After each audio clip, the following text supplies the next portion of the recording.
So welcome everybody. This is our final installation in this series. We've previously done Subpart H and Subpart M. And so today we're going to be talking about Subpart L, which is specific to public housing. Now, one of the things I wanted to note is that this subpart does not include Indian housing. And so Indian housing is covered either under Subpart H or Subpart M, depending on the kind of assistance that's being provided. For further information on that, you could look at 24 CFR 1040, or you could also look at the NAHASDA regulations for that, in case that applies to any of you that are participating today. So I think we'll start with some quick introductions. Chris Richmond and I will be your host today. Chris, you want to do just a quick introduction?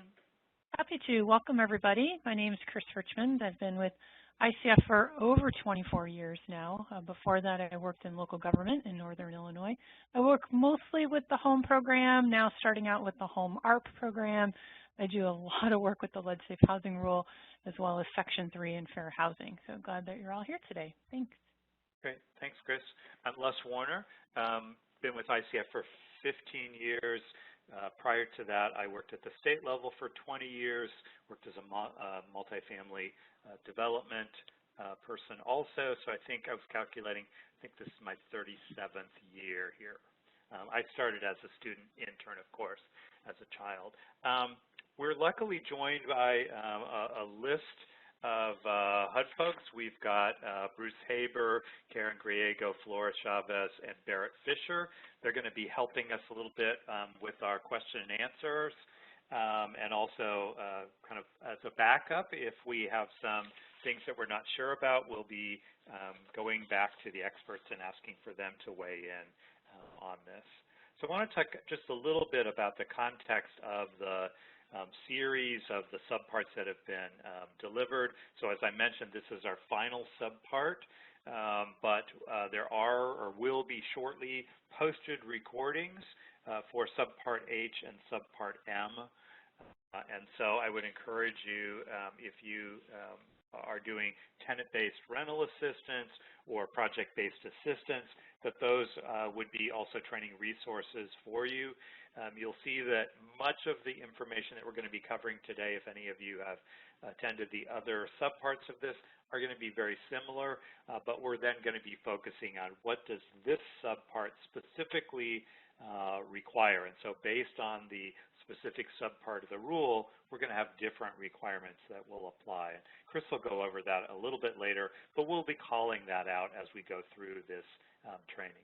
So we want to make sure that you have a good understanding of the federal lead-based paint regulations. We're going to be introducing a whole number of key terms as we go along to make sure that everybody understands what's meant when we use those particular terms. And then we're going to be essentially walking through the implementation process from an evaluation, looking at how you appropriately treat any hazards that are identified, and then we'll be talking about things like notifying owners, occupants, ongoing maintenance requirements, and a little bit about ongoing compliance with that. And we will, throughout the training, be pointing out where there are some available resources, tools, forms that you would be able to utilize for your program.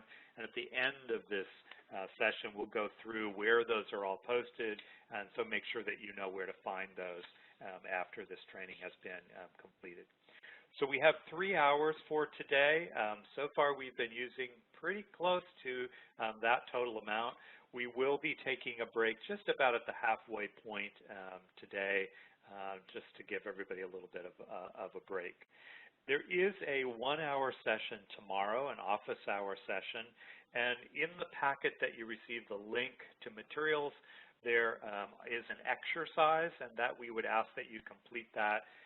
We'll be going over that in the first part of tomorrow's session to kind of test that the materials that we're covering today, that you've understood those and are able to apply those. And then the rest of that hour will be used to answer any of the rest of the questions you may have. We'll also go back through all the questions that were raised today in advance of that and kind of highlight some of those that maybe we need to revisit because of the number of questions on that, and give you a little bit of extra on those just to make sure everything's set with that. We'll mention that this session, as the prior sessions, are being recorded, and so those links will be available for you. These will also be posted on the HUD Exchange. There's usually a little bit of a delay on those being posted, but that will continue to then be a resource. So as I mentioned today, we are covering Subpart L, which is for public housing, and the other sessions, Subpart M for tenant-based rental assistance, and also Subpart H, which is for project-based assistance, have already been completed, and those will be posted if they're not already pretty shortly. You also, as part of that link, had a link to some handouts that I think may be useful during this training, but also afterwards as reference items. So we have a Let's Safe Housing Rule definitions sheet, which might be a good reference over today and also in the future. Also some information about the lead disclosure rule, which we'll be talking about in a little more detail in this training. There's also a handout covering the EPA's renovation, repair, and painting rule. A little later in this training, when we get into talking about treatments, we'll be talking about the lead safe housing rule versus the EPA's renovation, repair, and paint rule, which you'll probably hear us reference it as RRP, and we'll be kind of calling out the differences between the two of those. And then there's a really helpful summary chart, which we'll be looking at from time to time, and here it is, which is specific for this subpart, and it walks you through what those requirements are, and that's also included in your packet. I think for folks that are working under this subpart, that's going to be a really handy thing to have close by to be able to refer to from time to time as you are doing your daily work. So since we're not in a room together and we can't kind of go around and introduce ourselves, we do want to get a little feel for the folks that are participating today and sort of, as you come to today's session, how much experience you have with this. So we'd ask you to click and indicate, are you new to working with the Lead Safe Housing Rule? Do you have some experience? Or are you somebody that has quite a bit of experience in performing all the key steps as part of that? So if you'll indicate which one of those probably applies best for you and then click the submit button, we'll get those tabulated into some large numbers and kind of have a feel for the folks in the room today.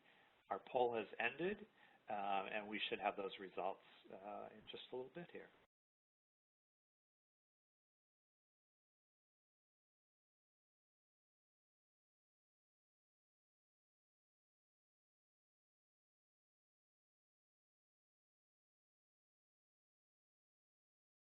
Here we go. All right. So pretty much as I would assume, we've got kind of almost an even mix between folks that are brand new to this and others that have some experience. We've got just a couple of folks that have kind of extensive experience in working with this. Let's see if I can close the screen. There we go. All right. So let's jump right in and talk a little bit about some of the basics about the lead safe housing rule. So first off, we want to talk a little bit about, what is lead and, why is this important?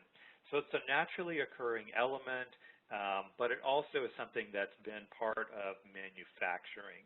And so we find it in our environment, not only in things like paint, as we're going to be talking about, we're going to be talking about sometimes we're going to have contaminated soil because of things like we had leaded fuel that was used for many years.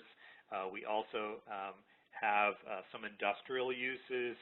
And then in some cases, we're going to find that there's some contamination because of either products or manufactured items that we might have in our environment, and that would include things like ceramics, batteries, others things. And of course, we've certainly heard in some communities where there have been issues with the water supply, including lead. So we want to talk a little bit about who really is at the highest risk. And you'll see as we get into talking about the rules that a lot of our focus is, who's at the highest risk, what can we do as part of our running our programs to protect those at highest risk. So our highest risk group are children under the age of 6. So their bodies are still developing. We're going to be talking about, some of their actions like, crawling, a lot of hand-to-mouth actions. And so children under the age of 6 are more sensitive to lead and maybe more likely to ingest lead than we might see with adults. And so we have that highest accidental ingestion of lead happening with children under the age of 6.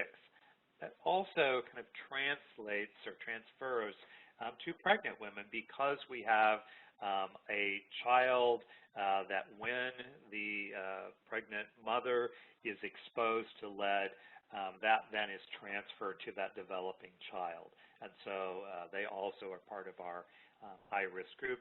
And then, of course, thinking about workers, you're going to hear us talking in this session about making sure we have properly trained workers who are going to conduct their work using lead-safe practices, going to be appropriately protected while they're doing that work.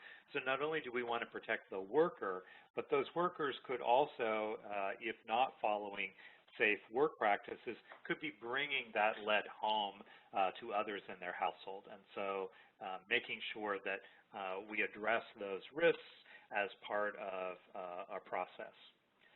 So I want to talk a little bit about the impact of lead on children. And I will mention at the bottom of this slide, you'll see that there is a link for a video. If you've not seen this before, you're thinking about, how do I provide some education to others, maybe on my staff or residents, this is a really helpful link that I think this little video leads you through kind of the science of how lead operates in the body and its impact. But essentially we have children that are getting lead into their bloodstream through direct contact. They might be putting things in their mouth. It might be because they are crawling on floors where we have dust and maybe paint chips, but also they could be playing outside in bare soil that has been contaminated with lead. Also, they could be eating paint chips if those are within their environment. You'll hear us talking about a child with an elevated blood lead level, and so our trigger level on that for the HUD rule is 5 micrograms per deciliter. I will just note that the CDC has recently changed their level, made it more stringent, so their level is 3.5. At this point, HUD will continue to be following the 5 micrograms per deciliter as their requirement, but we may see that change in the future. So those impacts on the child that's been exposed to lead can have, direct impacts on things like the development of bone and muscle, damage to some of their internal organs such as the kidneys, the nervous system, and so that impact can then, result in behavioral problems, lowering their IQ, learning disabilities, all things that we want to make sure that we avoid, that we protect children from being exposed to that in the housing units that we are providing. So in the lead-safe housing rule was put in place essentially with the goal of protecting children that are in assisted target housing through primary prevention. And when we talk about target housing, you'll hear us use this term throughout this training. That's any housing that was constructed prior to 1978. So we know that in 1978, starting in January 1st, 1978, the use of lead in paint in the U.S. was banned. So any housing that was constructed prior to 1978 may include lead-based paint. So that's part of our target housing, and it's where we have children that are in those units that we're going to work to try to prevent any exposure. So we talked about our highest risks are children under the age of 6, also pregnant women, so that would be part of our focus with target housing.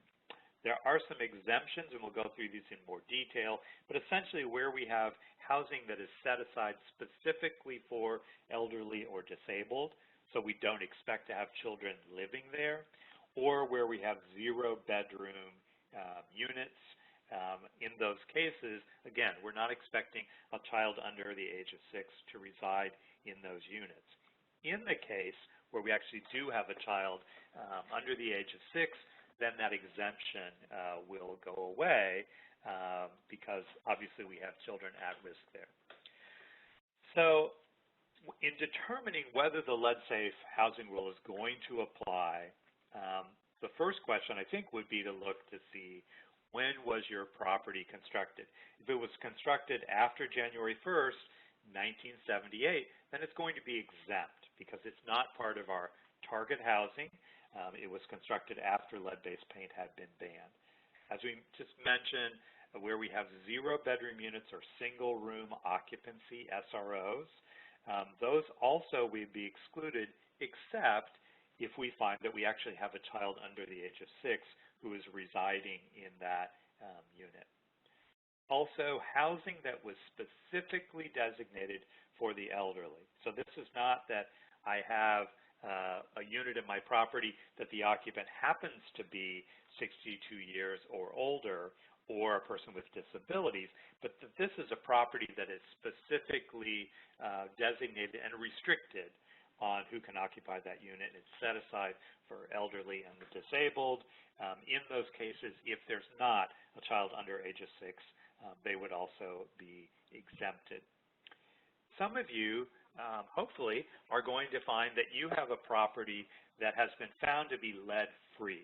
So you've had a lead-based paint inspection that was done, and they've determined that there is no lead-based paint, or no lead in your unit. You would have that documentation in place. Or you might have a property that originally included lead-based paint, but we've had a full abatement that was done, clearance was achieved, and we have documentation on it. So those units would be considered to be exempt from these requirements. Now I'll mention, and we'll visit this a little bit more a little bit later here, that you may have a property that was abated, but it might not be lead-free.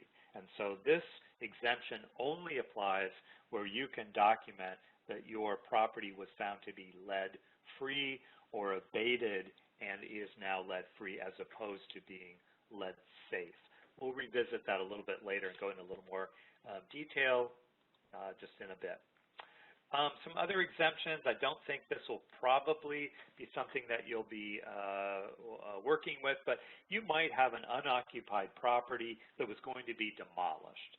So as long as you're going to keep those units unoccupied until that demolition has been completed, they would be exempt from this rule. I'll also mention emergencies. Excuse me. So you might have a situation, let's say there was a tornado that had occurred and there's some damage done to your building. And so some kind of emergency action needed to be done. Maybe you're going to tarp the roof, or you're going to be doing some, some structural stabilization quickly to protect that building. That would be exempt from following lead-safe housing rule and all the protocol that would go with that. That's just to address the emergency situation, stabilize that structure. But if you're then going to do the rehab, any kind of restoration for that damaged building, that will have to follow all the protocols of the lead-safe housing rule. It's just that emergency action that is exempt on this.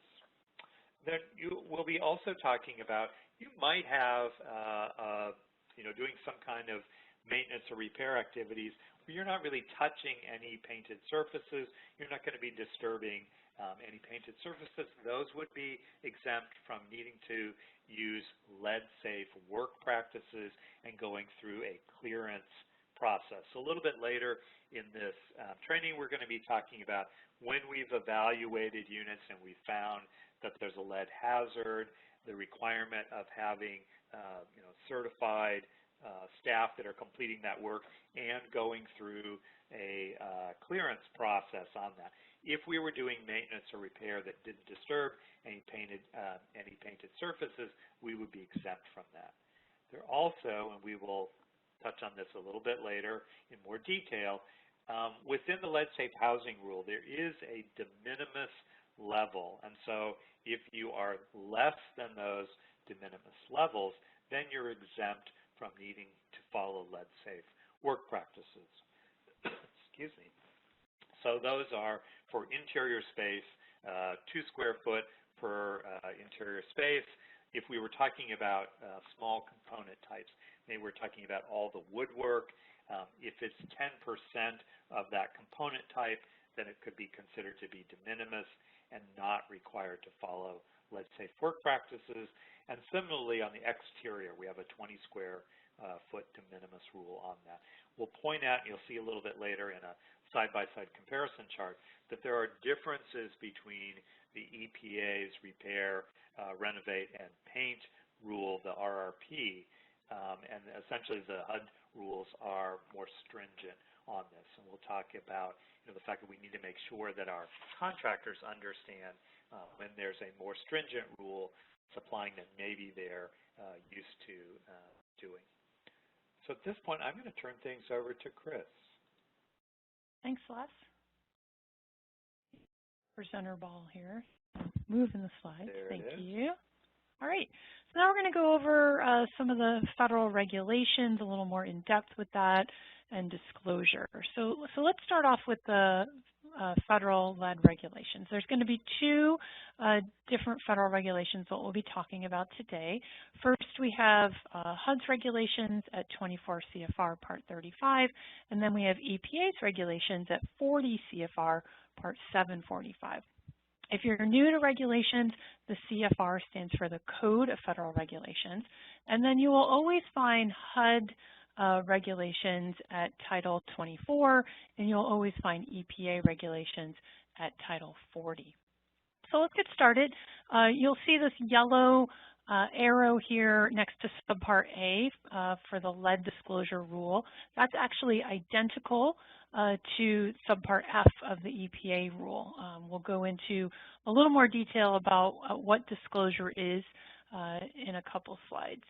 And then we have the Subpart B, the general lead-safe housing requirements and definitions. Today we are going to be focusing on Subpart L of the lead-safe housing rule. And that's, what are the requirements? What do we need to be following to be in compliance with lead-safe housing rule for Subpart L? You'll see that matches this arrow down here for EPA for the D, L, and Q, because that's the who. What are the standards for performing lead abatement, risk assessment, inspections? Who can do that? And then we go back up to the lead regulations. We have Subpart R for our methods and standards. And this is the how. It covers evaluation, hazard reduction, and who has to carry that out. And then to finish our regulations down here, we have for EPA Subparts E and Q, which is the renovation, repair, and painting rule, or you heard Les talk about this already, the RRP rule. So the RRP rule minimizes exposure to dust, and it emphasizes safe work practices. So the previous slide, we saw these regulations. This slide's going to give a little overview about what each one is. And all these regulations are going to work together. So it's really important for you to understand what they are. So first we'll start off with HUD and EPA's lead disclosure rule. We remember this is Subpart A for HUD and EPA Subpart F. It's for both assisted and non-assisted housing built before 1978. It has been in effect since 1996. And it's enforced by both HUD, EPA, and the Department of Justice. And then we have our HUD lead-safe housing rule, and this is applying to almost all federally assisted and federally owned housing built before 1978. This has been in effect since September of 2000. It's enforced by HUD, and HUD is really focusing on housing. You'll see when we get over here to the EPA RRP rule, it's looking at housing and in addition to housing, childhood facilities such as daycares and preschools. But the HUD rule is focusing only on housing. So when we come over here to the EPA rule for RRP, again, this is for housing built before 1978, but it's also public and private housing. And so it does expand it a little bit, so it's both housing and daycares and preschools. So it's any renovation or repair painting project that's done by a contractor that's going to disturb paint in pre-1978 homes, daycares, and preschools. It has been in effect since April of 2010, and it is enforced by EPA as well as some states. So the Let's Safe Housing Rule covers multiple HUD activities. The activity that we are focusing on today is public housing. There are different sections in the regulations, and we are going to be focusing on Subpart L for public housing. But we also need to look at Subpart A, that's our disclosure. We need to be looking at Subpart B, the general requirements and definitions. And we're going to be looking at Subpart R, the methods and standards. And then most of our focus today is all going to be on public housing, which is covered under Subpart L. And as Les mentioned, if you are working with housing choice vouchers are Subpart M. And we did Subpart M a couple weeks ago, so you can go and look at or listen to that recording if you're working with housing choice vouchers.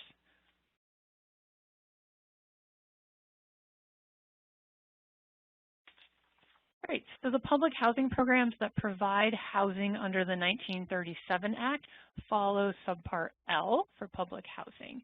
And like I said, housing choice vouchers that follow Subpart M. So we're going to look at a couple key definitions. I do want to remind you that you were provided with a link in the email.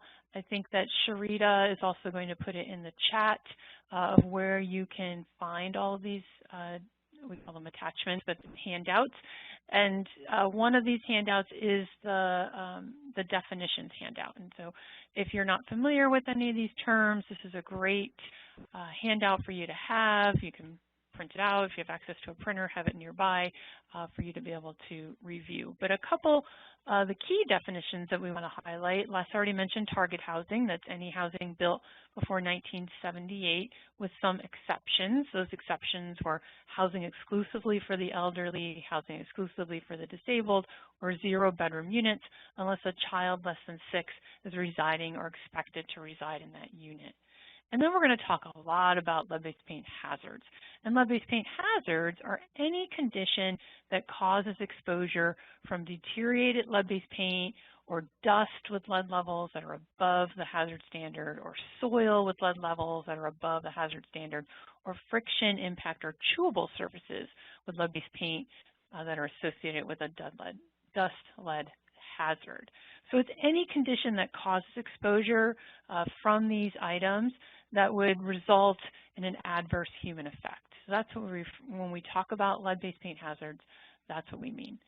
And then we have lead-based paint, and lead-based paint is paint or other surface coatings that contain lead that's equal to or exceeding 1 milligram per square centimeter.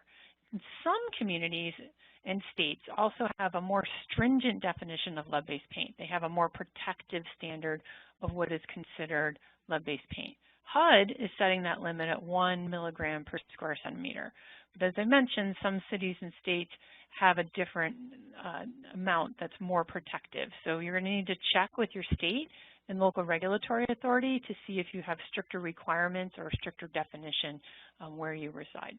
And the handout that I mentioned, here's another link. We actually have it posted on the HUD Exchange, so you can get it that way as well. The lead safe housing rule uses the term designated party, and this term is used to identify who's responsible for responding to the lead safe housing rule requirements and for the assistance to a particular housing property or unit. And for Subpart L, the Public Housing Authority is going to be the designated party. There's a lot of different key actors and professionals that are involved in housing. Some of these you may have within your program. Others, you just may be smaller and you don't have all of these types of personnel. But lots of different roles that are played. We'll talk a lot about the owner, and the owner in this case is going to be the Public Housing Authority. We have program staff, perhaps your intake staff, your inspectors. Your inspectors might be trained as risk assessors. We'll talk more about what that means, what's a risk assessor, and how do I get trained to be one, what can I do. You're going to have compliance staff, your finance staff, and then there's lead specialists, depending on what needs to happen, what kind of evaluation needs to be done.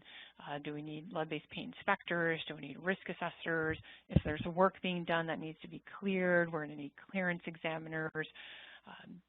We might need to do abatement. We would need lead-based paint abatement supervisors, or perhaps we're doing more interim controls, and we would need renovation, repair, and painting workers. So there's lots of different actors that are involved. We're going to go over what these all are and when they're applicable, but we do have a handout, handout here. There we go. We do have, oh, that's not, sorry, I'm looking for my worker handout. There we go. Okay, so we do have a worker handout, and it's called Lead-Based Paint Workers. This was also provided to you in the link, where it's also available on the HUD Exchange off of our training page. But it'll talk about all the different types of workers and what can they actually do. And Les will go into much more detail with these when we get to that part. All right, in 2021, EPA announced its intent to improve compliance and strengthen the enforcement of RRP. So that's the Renovation, Repair, and Painting Rule. So they really wanted to improve compliance as it applied to property management firms and companies that perform or offer or claim to perform regulated renovations without certification from EPA and RRP. And Les is going to go into more details about why you need to be RRP trained and what does that actually mean.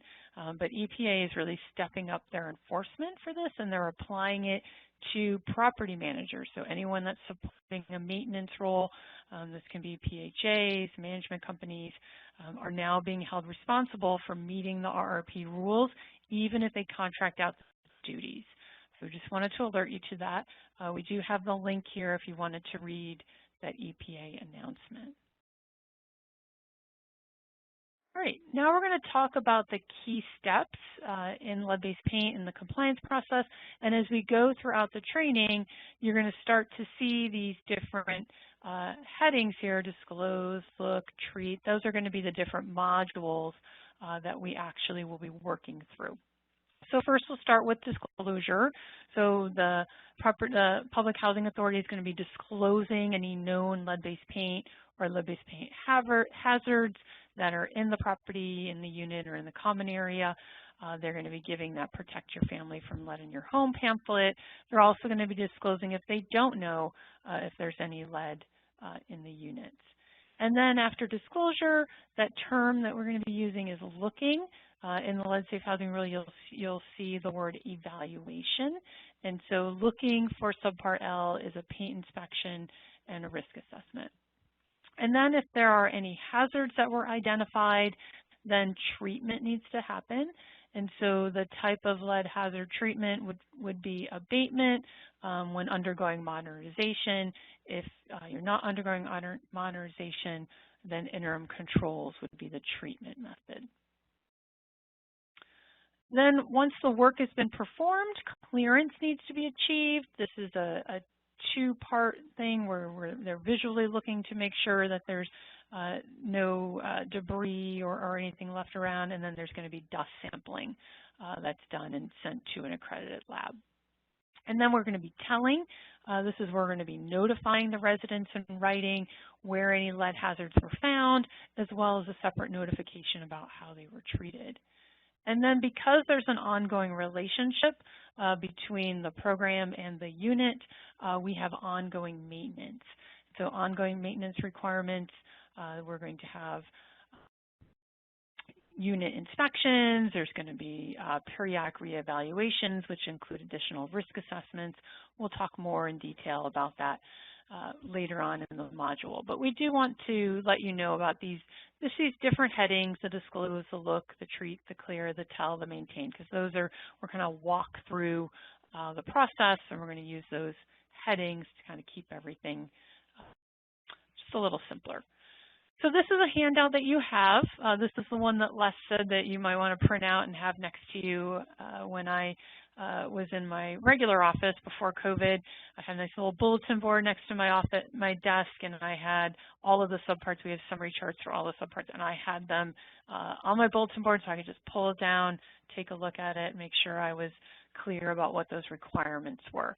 So we're going to go over all of these as we go throughout the session, but just to highlight, we have our disclosure here, we have our looking, that's our evaluation, we have our treating, here's our lead evaluation, we have our treating, we're going to be doing abatement when there's comprehensive modernization, or we're going to use interim controls until abatement is performed.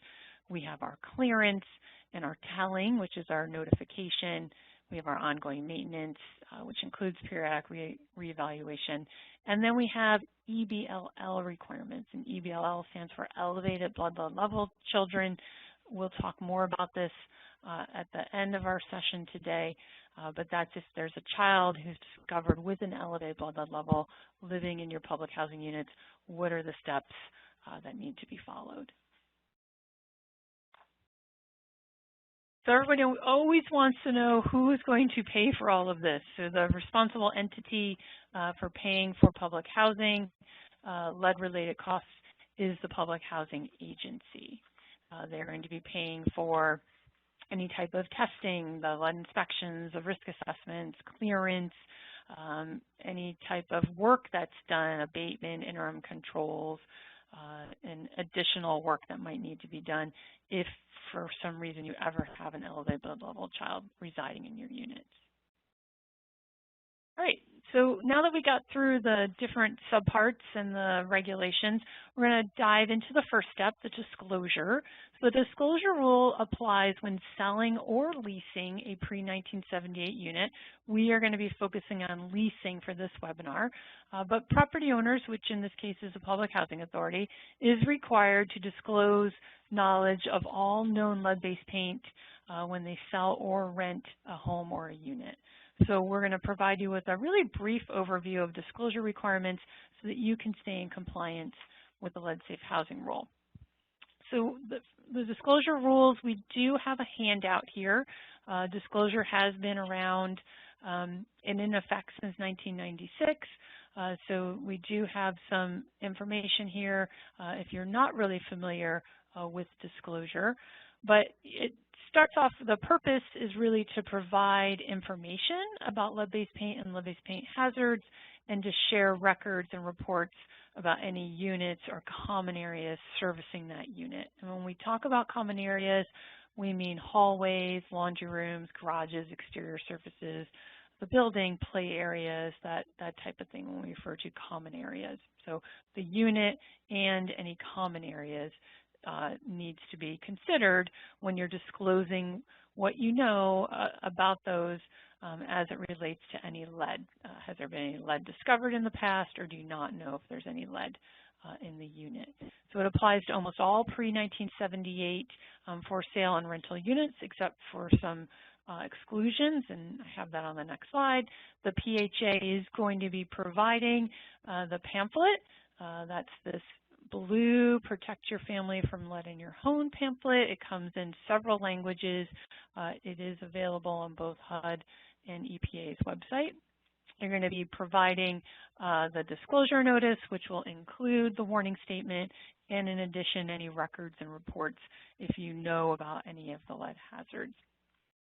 This does need to be done before any contract is signed. It can be done when the contract is signed, but it can't be done days after. It's got to be done, before or at when the contract is being signed.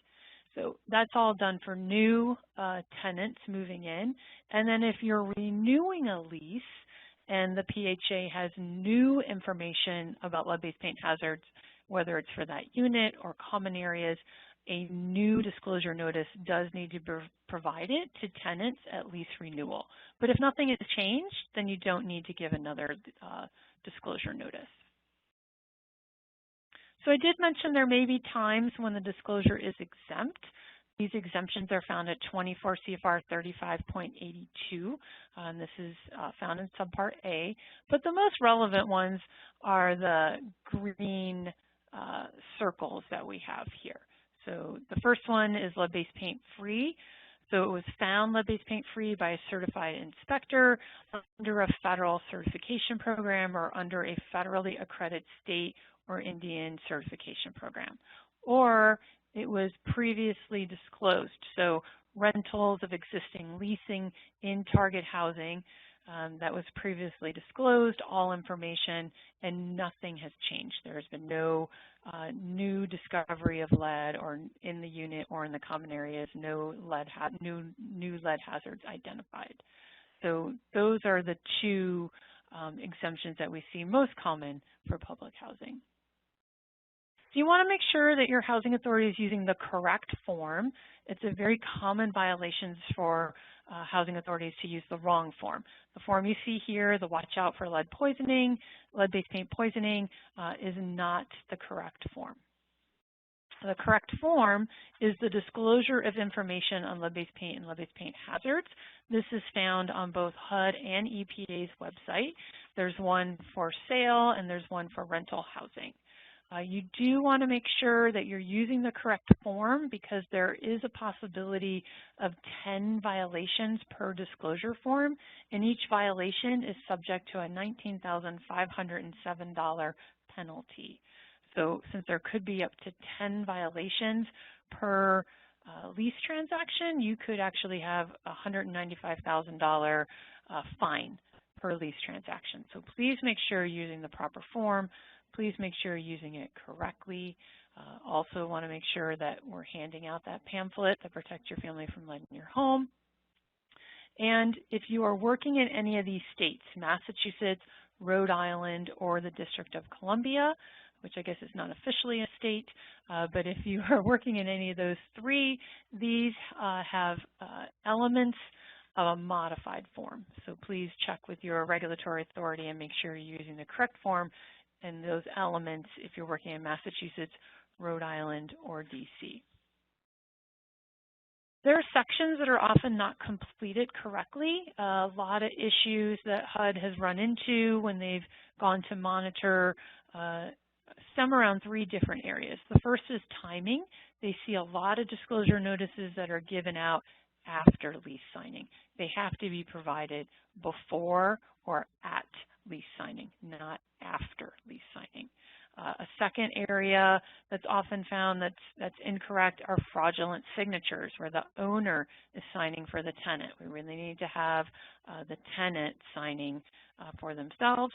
And then also there's quite a bit of times where the housing authority is disclosing that they know that there's lead in the unit, but they're not providing any records of reports. And so the records and reports also have to be shared.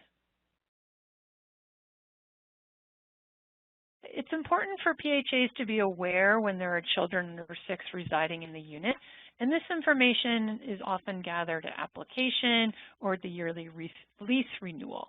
It's really going to help implement protocol if an elevated blood level child is identified, and we'll talk about EBLL later. We do have a resource here in our toolkit.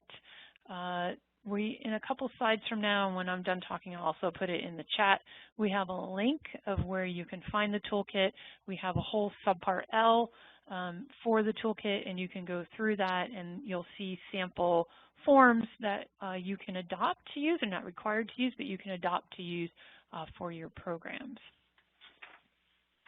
So for ongoing maintenance and to help educate our tenants about how to live safely in a pre-1978 unit, we really want our tenants to be on the lookout for any deteriorated paint. So the PHA is required to instruct tenants to inform them of any deteriorated paint in the unit or the common areas. And deteriorated paint would include peeling and chipping paint, cracked paint, paint that's being rubbed off by friction, such as a door jamb or maybe stairs or a window. It also includes painted surfaces that are damaged by water or even are just damp. Even if the paint is intact, that would be considered deteriorated paint. So our housing authority is required to instruct tenants to inform them if they see any of this deteriorated paint in their unit or in the common areas. And then the PHA is also instructing the tenants about letting them know if there's any children living in the unit and encouraging them to keep that Protect Your Family from Leading Your Home. That's your blue pamphlet, because there's a lot of good tips in there about how to live safely in a pre-78 unit, and about how to do proper housekeeping and how to keep any dust down, that type of thing. Okay, so the documentation, you're going to start to see a documentation slide for each of these modules as well. How can you document your files so that when HUD comes to monitor, you have everything properly in the files. So for this section, we want to have the disclosure form. We want to make sure that it has the proper signatures, that you're using the proper form, that the dates are checked, that if it was checked that there was known information about lead-based paint, that there's any reports in there, and then that we are identifying in our tenant instructions, we're identifying, letting them know, having the tenants let the PHA know if there's any children under the age of 6 that are residing or going to reside in that unit, as well as reporting any new identified deteriorated paint in the unit or in the common areas. All right, we're going to end this section with a knowledge check, which should show up as a poll on your screen. And so this is going to be true or false. At lease renewal, the owner needs to provide the disclosure notice again to the tenant. There have not been any changes to the household or the unit. What do you think? Is this true or false?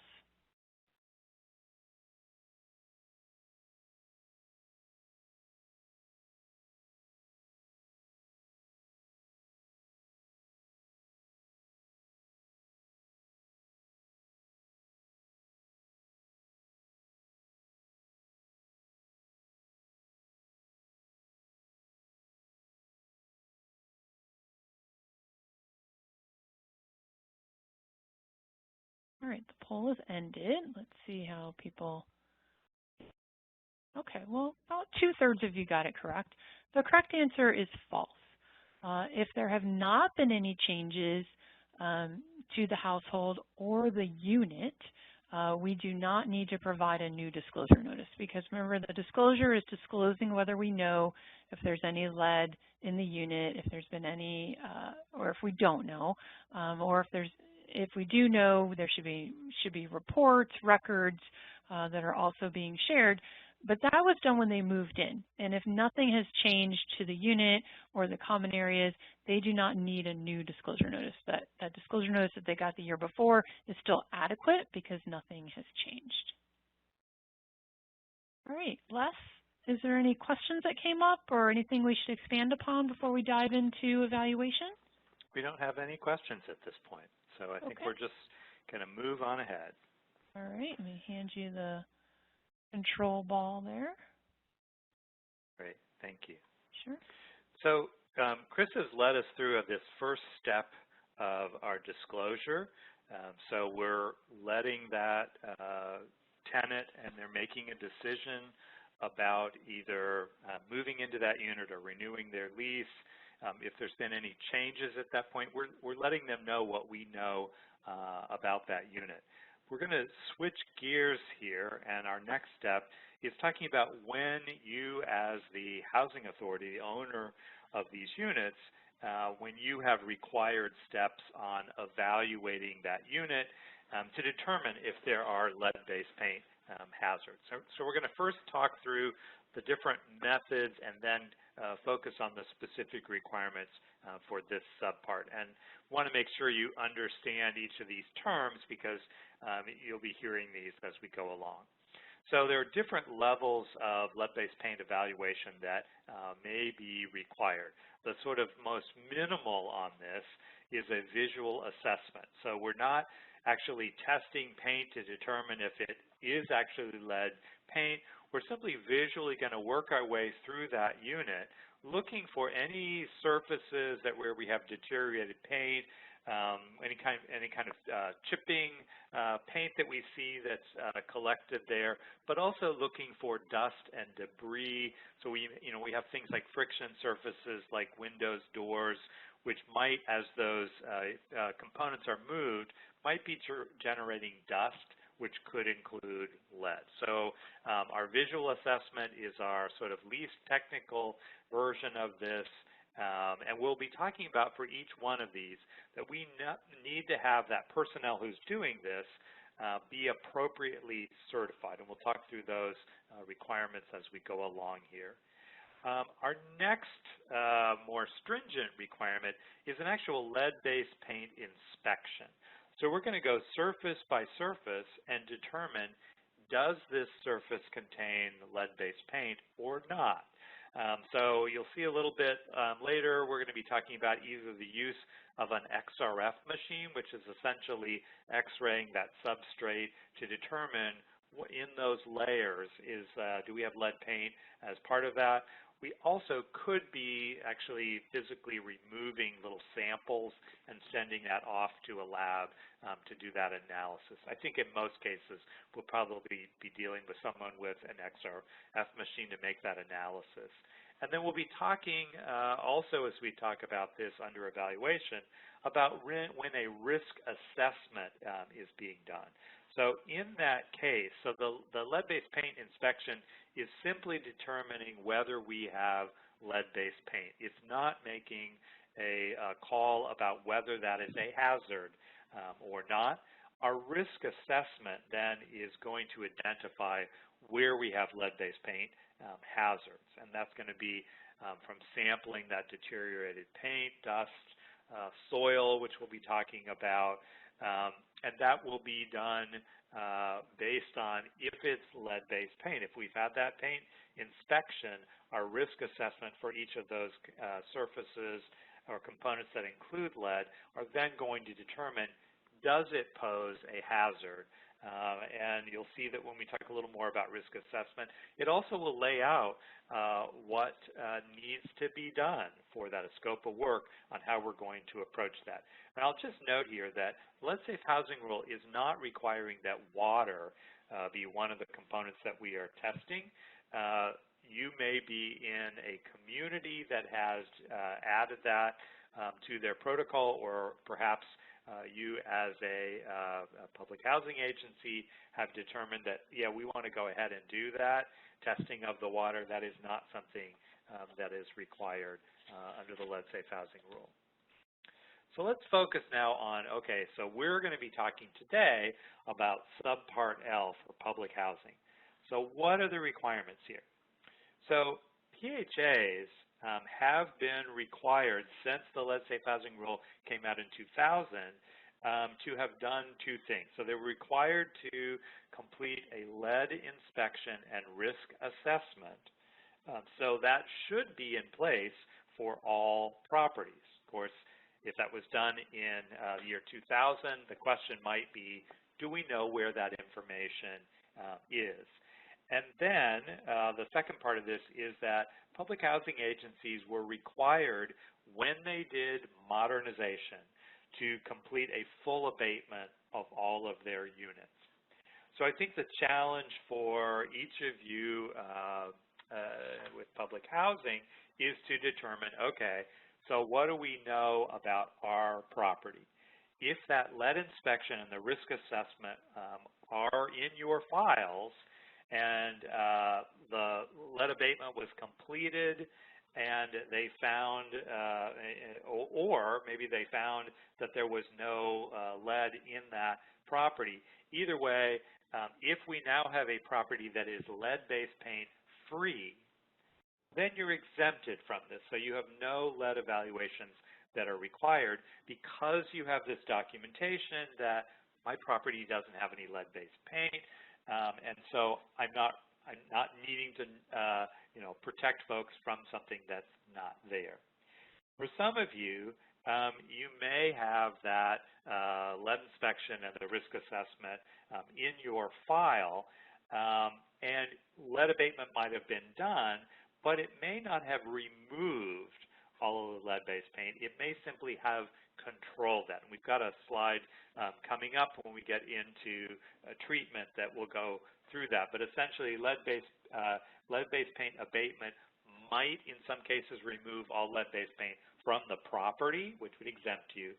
But in other cases, they've done some kind of containment that has at least a 20-year life to that. And so you've got a property that's lead safe because of that containment work that was done, but they didn't actually remove all of the lead-based paint. And so if you are not certified at lead-based paint, then you're going to need to do a visual assessment at unit turnover. So essentially, we're making sure that those controls that were put in place are still intact, still doing their job. If we have that lead inspection and the risk assessment on file, and we see that only interim controls were done, so not having this longer-term control that an abatement would have provided, then again, you're going to need to make sure that you're doing a visual assessment for those units at unit turnover. And for some of you, unfortunately, you may find that you don't have that lead inspection and risk assessment that was supposed to have been done back in 2000. And so in those cases, you're essentially going to have to start by having the lead inspection and risk assessment done for your property to determine, what are my required steps on this? Am I exempt from this, or am I going to be doing visual assessment? So I kind of think that's sort of the first step for each of you on determining what do I know about my property, and so what rules are going to apply under Subpart L. So when we talk about the methodology on this, so for a lead-based paint inspection and a risk assessment, that would be something that would be a biannual reevaluation, and it has to be done by certified personnel. And I'm going to just flip here to let's see, that's not what I was looking for, no.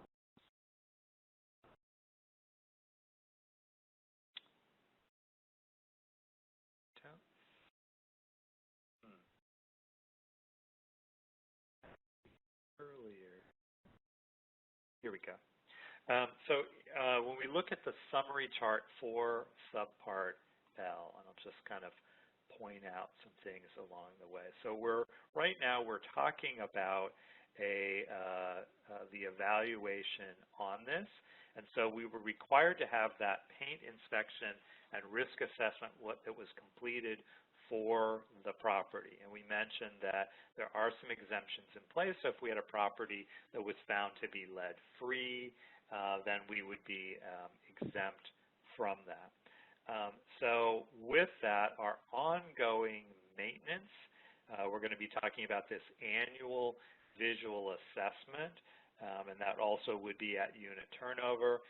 But for our periodic reevaluation, we're going to have to be conducting a second, after we've done a hazard reduction activity, we're going to be following that with a certified risk assessor within 2 years of that, just to make sure that we still have a safe environment That ends after we have 2 consecutive reevaluations that have come back without identifying any additional lead-based paint hazards or failure of those enclosures that have been done.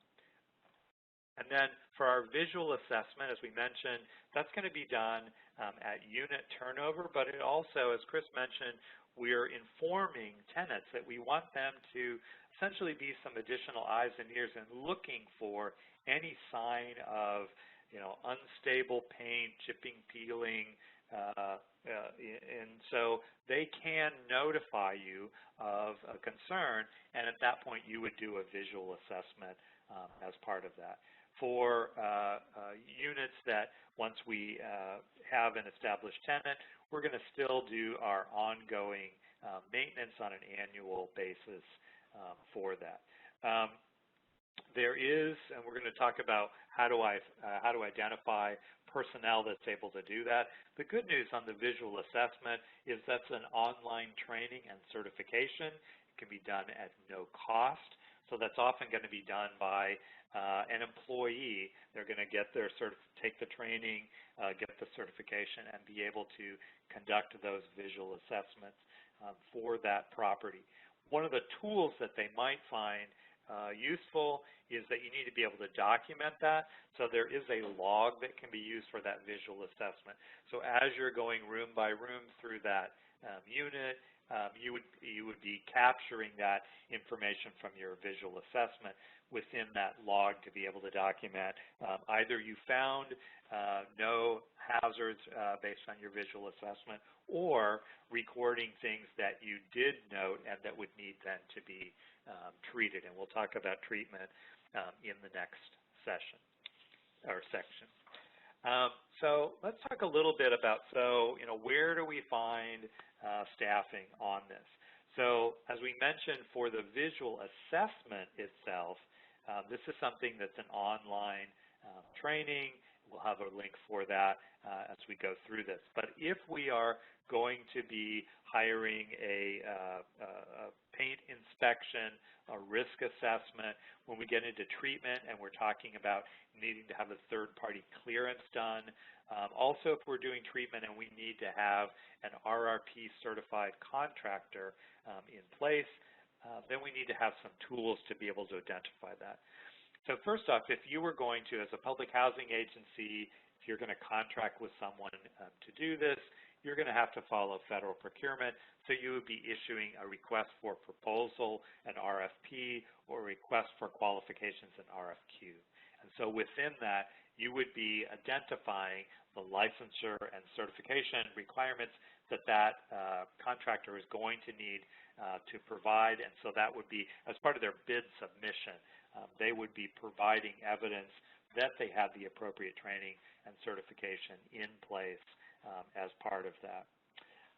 We also have links here for the EPA resources. So EPA is certifying training firms, and they're also tracking certified firms. So by using the EPA's LED homepage, you would be able to then sort for the type of certified trade that you need to hire and be able to search for your area and identify. That might be a way, as part of your outreach for issuing an RFP, RFQ, to be able to determine, who would I solicit bids from. As Chris mentioned, we have some states that have their own RRP programs, and so you would need to follow that state agency rather than using the EPA's website, and we'll be identifying that. I think we have another slide in this presentation on that for that list of states. A couple of other resources here. A lot of you are going to be working in communities where your local entitlements, so like city or county, will be receiving CDBG, Community Development Block Grant, or home funds that are being used for housing, doing rehabilitation, and so they may already have a list of certified firms in your area and be able to provide you referrals to those, so that may be a good resource for you. And then also communities around the country that are receiving lead hazard control funding. would also have a list of firms that they are working with and could be a good resource for looking for local firms that folks have some referral information on their abilities. So here's just a visual on the EPA's website.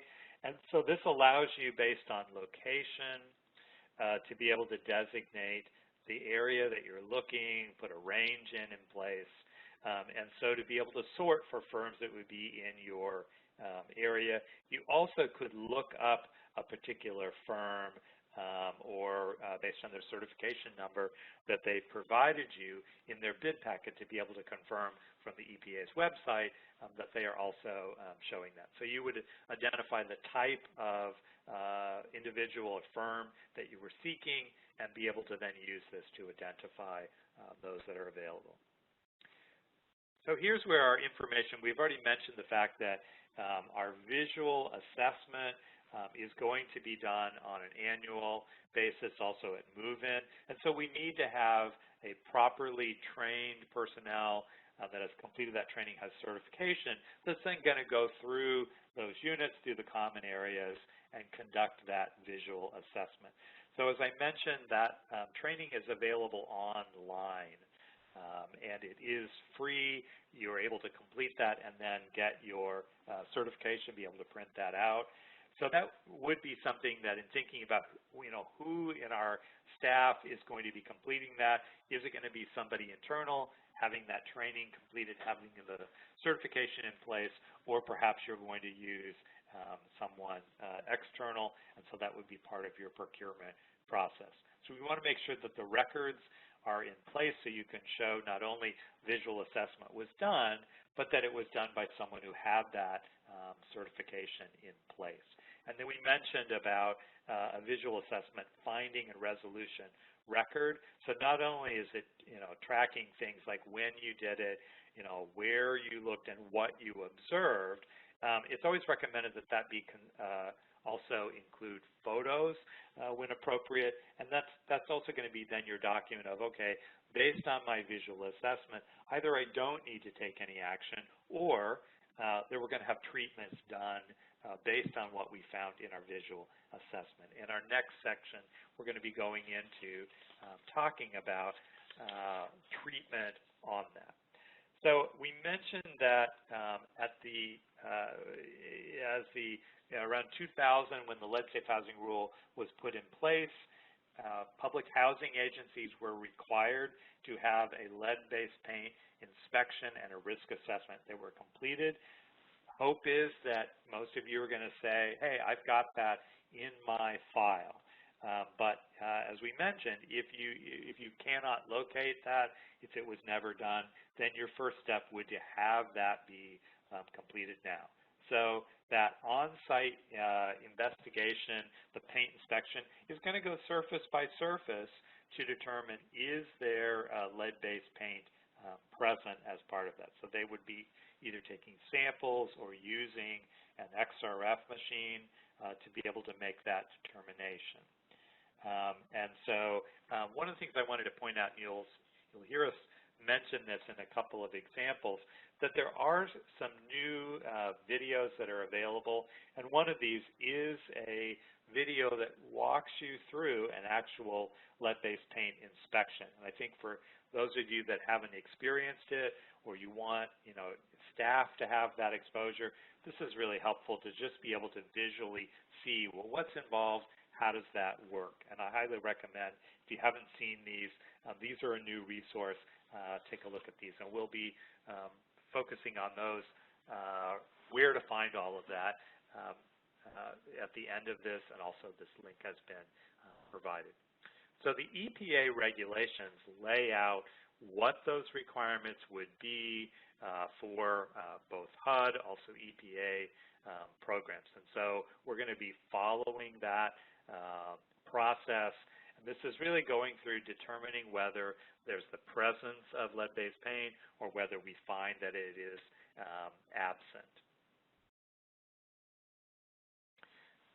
Let's talk a little bit about, and you'll see as we get into clearance, that will be an important factor, but also as we're doing testing to try to determine whether we have hazards in place. So the way we're going to do that is looking at the dust and debris. So we have standards in place for the level of particulate that would be included in those samples. And so for as Chris mentioned, our test for whether paint is lead paint is based on 1 microgram in that. We also, for our particulate, for our dust samples, there are going to be different levels depending on where that sample is being taken. So for carpeted floors and hard floors, we have 10 micrograms per square foot. For interior window sills, we have a standard of 100 micrograms per square foot. For soil, we have 2 different levels, and that depends on whether it's a play area or a non-play area. And so where we have bare soil, we talked about it's not just the unit itself, but it's that common area, which bare soil would be part of that. If it's a play area, then our standard is 1,200 parts per, I'd have to look that back up. I should have a note somewhere. And then we have a separate standard for our play areas. We mentioned that water testing is optional, but we do have a standard in place for that also. I mentioned earlier that some of you might be working in an EPA authorized state. So in those areas, the state itself is running the RRP process, and they may have set more stringent standards. So by using this link, you would be able to look up and see, am I actually in an EPA authorized state? And in those cases, then you need to be going to the state EPA to determine what their standards might be. I'll just mention it's also possible that you might be in a city that has adopted standards, or you as a housing authority have adopted more stringent standards. But these are the EPA, either national or EPA authorized state requirements on this. So we mentioned about that risk assessment. So lead-based paint testing to determine, do we have lead? And then secondarily with that, the risk assessment, which is then determining, okay, we have lead, is it presenting a hazard? Is there evidence that based on the nature and severity and location that we have a hazard that's being created? This must be completed by a certified risk assessor. So that's a higher standard than the visual assessment that we talked about earlier. So what this would be doing is looking for deteriorated paint, and then also our paint inspection will have been completed to determine, is it actually lead paint? So the risk assessment will then make a determination on whether this is the lead-based paint hazard. As part of that, we would be doing testing, looking for presence of dust and deterioration where we have friction surfaces, looking for deteriorated non-stable paint that could cause lead-based paint exposure for children under the age of 6. So this is where we're going to be looking at our dust samples, our soil samples, to determine, is there a lead-based paint hazard? We will have, with our paint testing, determine whether there is actually lead there, and then our risk assessment will lay that out. And I'll just mention here before I flip forward here, there is also a video for that risk assessment process. And so again, it kind of allows you to follow along and experience that risk assessment being completed. So we've mentioned a couple of times before about an XRF machine, and so this gives you a visual on that. And essentially what this is doing is sort of X-raying the substrate that's been we're testing, and it will then do a printout to be able to determine whether that particular test location includes lead. And so that process in paint testing using that XRF would be recording, here are the places within each of these spaces where I have used my XRF machine.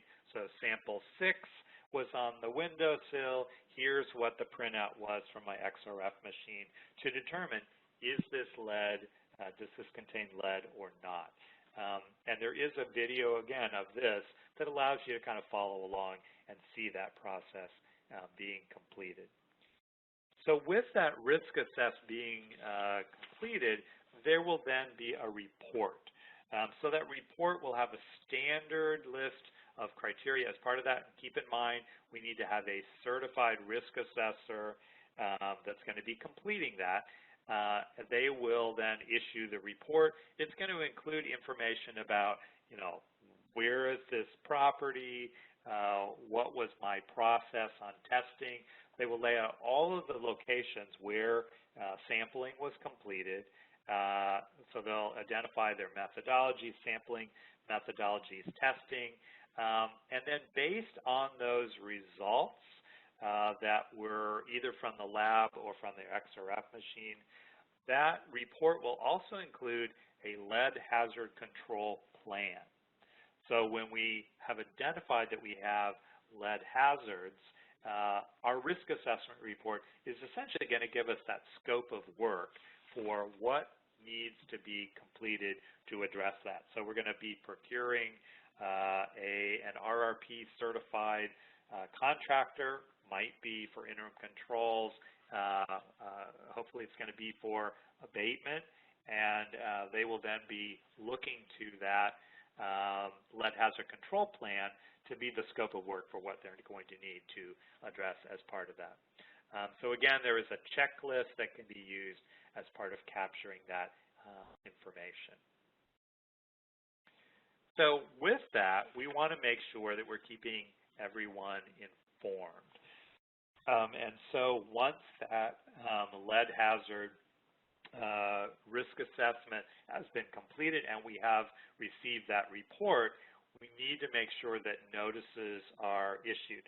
So for single-family buildings, we would be issuing that full report to the homeowner. In the case where we have tenants occupying this, then it would need to go to each of the individual tenants along with the owner of that property. For public housing, I'm going to assume that we're probably dealing with multifamily buildings, and so we have a little bit more flexibility here. You could be providing that to each of the households, but you also could post it in a central location. So let's say you have a building that has a common lobby that folks are coming through. You could be posting those notices in that lobby. Maybe you have multiple buildings and they have common areas that they come through for that. That would also allow you to be able to post that. So you're providing that notice, but you're also letting them know that the full report is available for them, so they could request to see that and review that. Now, timing is part of this requirement. You're required to post that notice within 15 days from when you receive that report. So we're going to be talking a little bit later in this about kind of planning ahead and thinking about what are the key steps. This is one of them, that thinking about, okay, at the point that I receive a report, I need to have designated that it's going to be somebody's responsibility to provide that lead hazard evaluation notice, whether we're distributing them individually or we're going to be posting them. And we would want to be able to document the timing on this to show I did complete that within that 15-day requirement. So at the bottom of the page, you'll see that there is a link for that lead hazard evaluation notice that can be used as a sample form. And you would be informing them either that you found no paint or lead hazards were found as part of that, or that they were found and that there are details that are available for them as part of that. So an important step and some timing is essential on that. So let's talk about, with our evaluation process, what do we need to expect to see in the file?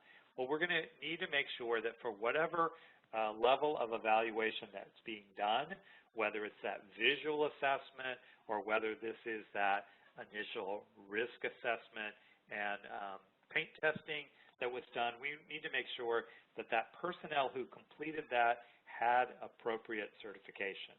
So we would have that in our file along with the evidence of completing that. So we might have that a visual assessment log that we talked about. It could be the lead-based paint inspection and risk assessment report as part of that, along with we need to be able to show that we did provide the lead hazard evaluation notice and document that we were within our 15-day timing requirements on that. All right, so I think this is a good spot to take a break. I have that it's 23 minutes after the hour, so if we could take about a 7-minute break and be back at 2:30, we will then go into the rest of our training.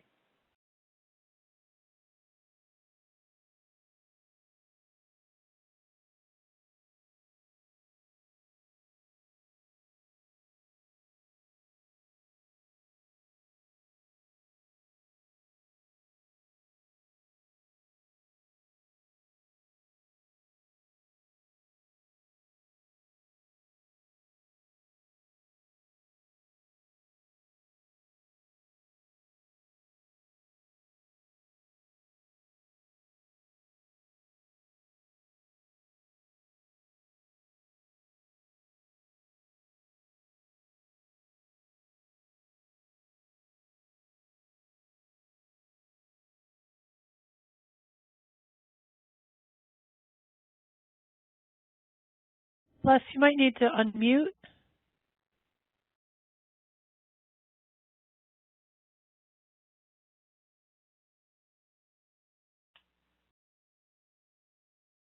Sherita, can you hear Les? No, I cannot. It doesn't look like he's muted, so I wonder if his audio dropped. Okay. Is he still with us? Les, you still with us?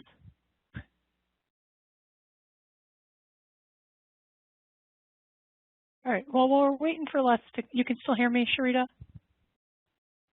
Yes, I can hear you. Okay. Well, we're waiting for Les to come back. There were a couple questions that came in that I thought we could share with everybody. Somebody had asked when we were starting to talk about the XRF machines, who pays for the XRF machine? Is it the PHA? How much does one cost? And usually you hire a risk assessor to do, someone who's licensed and a certified risk assessor or a lead-based paint inspector. Usually hire them to do that, and they own their own machine. There are some larger PHAs that do decide to take on this role where they hire their, they train their staff and they purchase the equipment, but it's very expensive, and the equipment needs to be tested, or there's certain things that need to be in the equipment every so many months. So it's a big expense. So you might want to just leave that to the subject matter experts that are the certified risk assessors and lead paint inspectors, and let them purchase that equipment. Somebody else had also asked if EPA would reconsider the lead dust hazard standards, if that rule lowers the level to below the limits in HUD or CDC's rule, which rule takes precedent. And so it sounds like someone was maybe mixing up a couple different things. EPA's lead dust soil paint standard does not overlap with the CDC's blood lead level, which is a health standard, so there's really no precedent there. And then HUD is going to enforce EPA's lead hazard standard as they are incorporated by referencing the lead safe housing rule. So the elevated blood lead level reference right now is a response at 5 micrograms per deciliter. So that's what HUD is following at this point. Did we get Les back?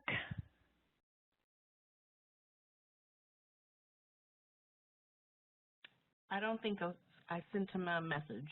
Okay. All right. So let's see. We're on slide 62. Talk about. I can make you the presenter. Okay.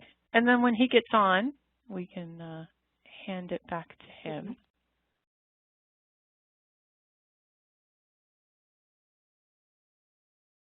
Okay, great. Thank you, everybody, for hanging with us as we go through these technical difficulties. As you're aware, sometimes these things happen from time to time. And as I mentioned, I went over some of the questions that came in the Q&A. If you have any questions, please go ahead and type those into the Q&A, and we'll try to answer those today. If not, we'll definitely answer those tomorrow when we get into the office hours. Hearing a little bit of feedback from somebody. But Sharita, just let me know when we get less back. Okay, so I think he was talking about the different paint stabilization. Did he even start with this, with the treating? I think that's where we came back from the break. So let's go back to that. So once our evaluation, that was the lead inspection and the risk assessment was done, a reduction plan is triggered. And the cost of treating those hazards, could be significant. So for public housing, we are going to be looking at abatement, and abatement is a set of measures that's designed to permanently eliminate lead-based paint hazards. It's the removal of lead-based paint and dust hazards, the permanent enclosure and encapsulation of lead-based paint. There's replacement components or fixtures painted with lead-based paint, and the removal or permanent covering of soil lead hazards. And it's also including all preparation and cleanup and disposal and post-abatement clearance testing and activities that are associated with those measures. So that's the goal for public housing as abatement if modernization is being undertaken. If not, then you can do interim controls. And interim controls, it includes paint stabilization, dust removal, preventative maintenance, treating of some or all friction and impact surfaces, and covering contaminated bare soil. So it's also a set of measures that's designed to reduce temporary human exposure or likely exposure to lead-based paint and lead-based paint hazards. So it includes repairs and painting and temporary containment, specialized cleaning, clearance, ongoing maintenance, and the establishment and operation of management and residential education programs.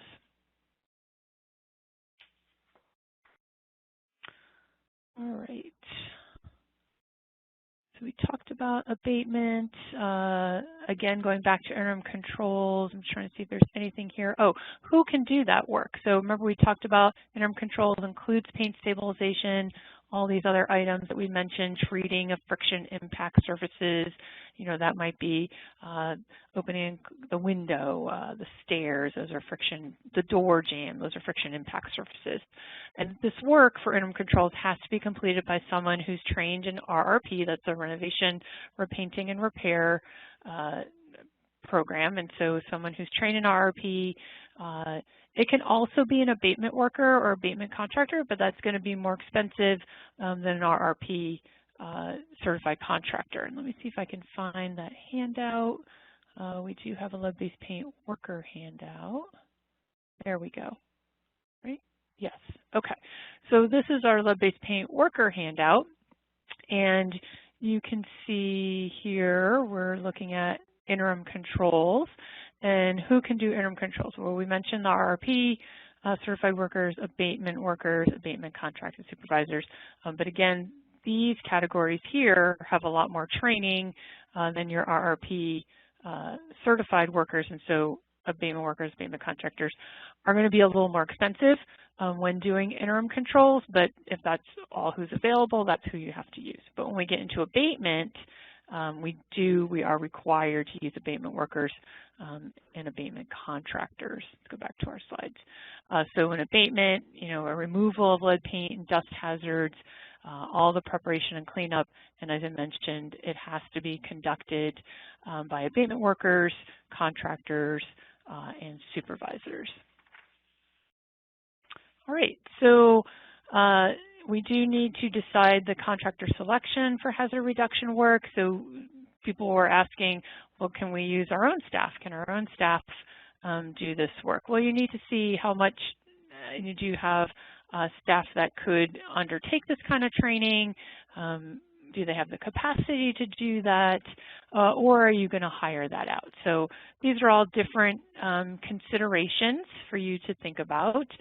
When you do decide to contract out for this work, you might want to have a list of pre-qualified lead contractors. You're going to start to see if we get into a situation where we have an EBLL child, there's some really quick turnaround timelines that need to be followed, and it might take a really long time for you to procure some of these contractors. But if you've already gone through and had a pre-qualified list of contractors, that would be an option for you as well.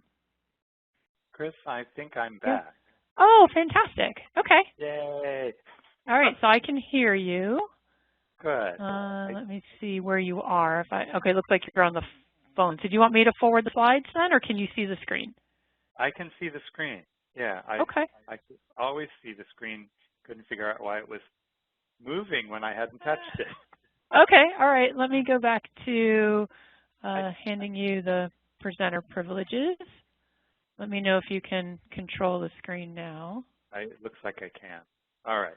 So I think Chris has talked about making sure that we have appropriate certification, and the technique of pre-qualifying, having a pre-screened list of contractors will probably save you time in being able to do that. And that's something when we mentioned about looking to other CDBG or home recipients or lead hazard control grants, they will usually have a group of pre-screened contractors. So when you needed to bid something out, you would simply send it to this list of pre-screened folks, which may help a little bit.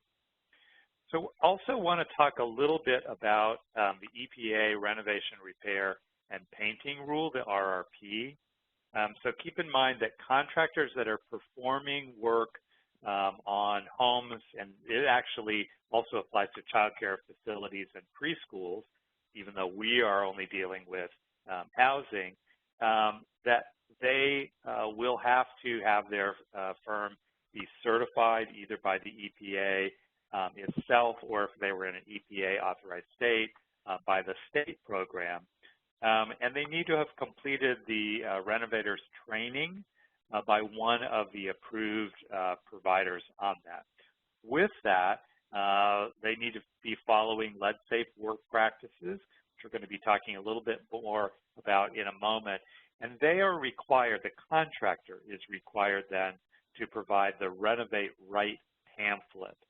And so there are penalties with this, similar to what Chris was talking about for the disclosure. So we have a HUD Lead Safe Housing Rule disclosure that goes out, but under the EPA, we also have this requirement that the contractor put out this Renovate Right pamphlet before they start the work for that project. Again, just to identify where a certified renovator was in your local area, or where if you have a contractor that is not certified but is willing to become certified, you could route them to a training provider. These are all on the EPA website, and again, you'd be able to sort based on your location and setting a range on that. So that would be a way for you, as going through procurement, to identify potential vendors in your area that could qualify to be able to bid on that. Particularly at the beginning of the implementation of the Lead Safe Housing Rule, a lot of folks were working with known contractors in their area and encouraging them to get the RRP training to become certified so that they could bid on the work that was available in that area and would have the appropriate credentials in place. So in some cases, trying to encourage existing contractors in your area to gain that certification might be a conversation that you would also be having.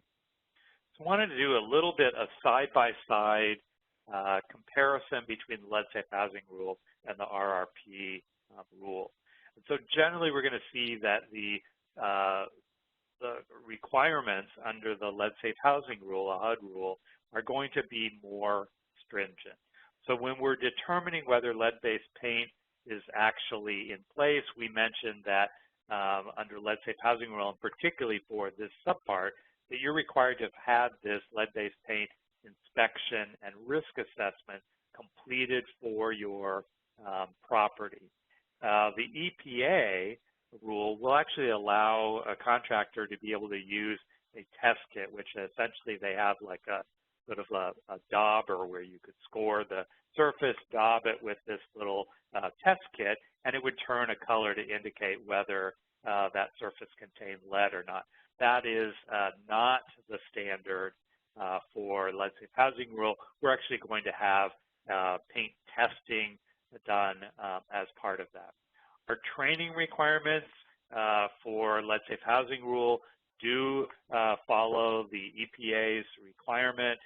Keep in mind, as we mentioned, we might have an EPA authorized state, but our training needs to have been completed by one of the certified training entities on that when they receive their certification. The HUD is requiring that those contractors follow the EPA regulations, including that pre-renovation education rule. But we have some places where we have some more stringent standards. And so for treatment of lead-based paint, hazards, again, it defers to the specific subpart that we're dealing with. And we know that for public housing, that a requirement is that as part of a modernization, we would do abatement, but in the interim, until we complete that, we're going to be doing interim controls, and we're going to do ongoing maintenance to make sure that those interim controls still continue to control that hazard. So when we talk about prohibited work practices, what we're trying to make sure is that when work is being done, that we're not generating more lead hazards based on the way we are doing work. So the EPA rule itself blocks contractors from being able to use an open flame or heat guns that are above 1100 degrees, or some kind of machine removal like maybe a belt sander that didn't have a HEPA vac attachment that is going to contain any of the dust that's being generated. But in addition to those three work practices that the EPA is banning, we have 6 additional work practices that are prohibited under the lead-safe housing rule. And the reason we raise this is because the EPA rule applies to all contractors that are working on pre-1978 structures, including housing, but also child care facilities, daycare. We need to make sure that your contractor understands this is a HUD-funded project. It's triggering the lead-safe housing rule, and we have 6 additional prohibited work practices. So making sure that they understand what rules actually apply to this. Both rules have a de minimis rule, but the HUD de minimis rules are more stringent. And so we need to, again, make sure that contractors understand which set of rules will apply. When we get to, in our next session, talking about our testing and our clearance testing on this and notification, we again have a higher standard. So for HUD, we're going to be talking about having a third-party entity, a certified clearance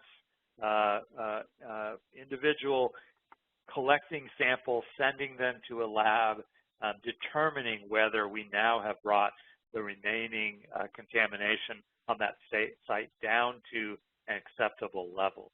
EPA will allow the renovator themselves or a third-party entity to simply do a clearance verification and not to actually send out samples to a lab to test for the levels here. So a more stringent level of clearance that we need to be following. And then again, HUD's going to have a requirement about notification to occupants that we're going to be talking about a little bit later here. So when we talk about abatement, think about who's going to be able to complete that, who has the appropriate qualifications. we would need to have a certified abatement contractor. They would have certified supervisors that are going to be completing that. And they can have abatement workers that are being supervised by an abatement contractor. So as we mentioned before, when we're doing abatement, either we're completely removing the lead-based paint and its dust and cleaning on this, or we could be doing a permanent encapsulation. And when we talk about permanent, meaning that it has at least a 20-year life expectancy. So we'd be encapsulating or closing those surfaces that include the lead-based paint that had been creating this hazard. And so to have a lead-free property, that means that they've removed all of the paint. They may have removed all those components and simply replaced them. To have a lead-safe property, it's been abated. We've not removed all of that, but we have at least a 20-year life expectancy on those controls that we put in place. All right. So for using the lead-safe, we know we need to make sure that we are following those lead-safe work practices. We need to be able to document that. And so when we talk about lead-safe work practices, first off, we're not using any of the prohibited work practices, but also as we do our work, we're making sure that we're controlling the dust and debris that's being created by the work that's being done. So we're using approved methodologies, but we're also protecting those workers. So, you know, when we see workers on site, we would expect to see the work area has been contained, but also that the workers are in appropriate protective garb, they are masked, they have ventilation, so that we're not placing that worker at risk. We're also going to be talking here about, we of course need to protect the occupant of that area where the work is being completed, and that would include their possession. So we'll talk in just a little bit about, you know, sometimes we may need to move them out. Maybe we're moving their possessions out of a particular area and sealing that off so that we don't have any of that contamination impacting the owners or their occupants.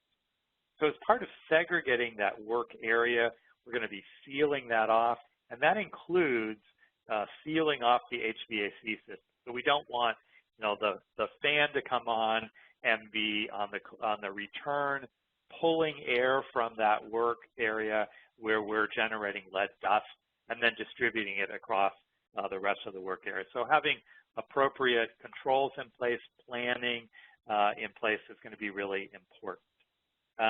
We'll talk a little bit more about when we need to relocate that tenant, when they could remain in place. And at the completion of our work, we're going to do cleaning, a wet cleaning essentially, to make sure that we collect all of the dust and debris that has been generated that might have been building up in that unit. So we're going to be working and cleaning wet. We're going to use a HEPA vacuum, which has the ability in their filtration system to collect more of those tiny particulate so that we can reduce the level of dust and debris in that work area. And then before we consider that project to be completed, we're going to have a third-party inspection completed. We're going to have laboratory analysis of those samples that are taken and determine that we now have lowered those levels of exposure to lead down to a safe level. And of course, we're going to be providing notices to those residents.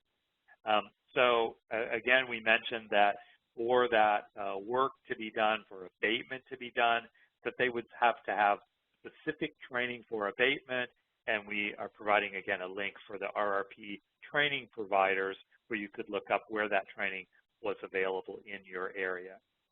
So a number of resources here that we want to talk about. We have a link here for the Safe Work Practices, the Renovate Right brochure that we mentioned that the RRP contractors are required to provide.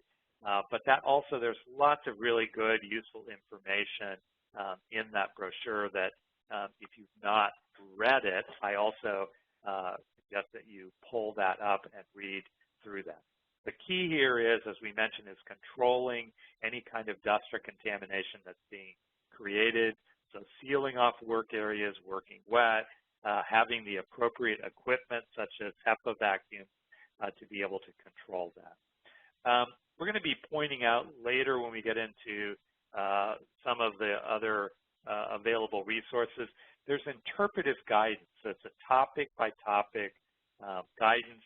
We're pointing out here on safe work practices a couple of specifics on lead-safe units and also on interim clearance, but there's a long list of interpretive guidance on most of the topics that you will be potentially working with, which give you much better case example information on that. I, again, will be recommending you take a look at that if you're not familiar with that.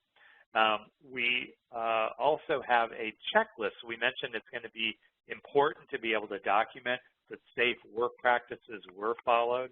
So there's a checklist and certification form that is a resource for you on that. Then we're going to be mentioning about our HUD guidelines for lead, that each of our chapters cover different topics. Chapter 8 then goes into the details on resident protection and that work site protection and preparation, so we cordon off those work areas. And that is much more of a technical guide in Chapter 8 on that particular topic. So let's talk a little bit about the occupants and their possession.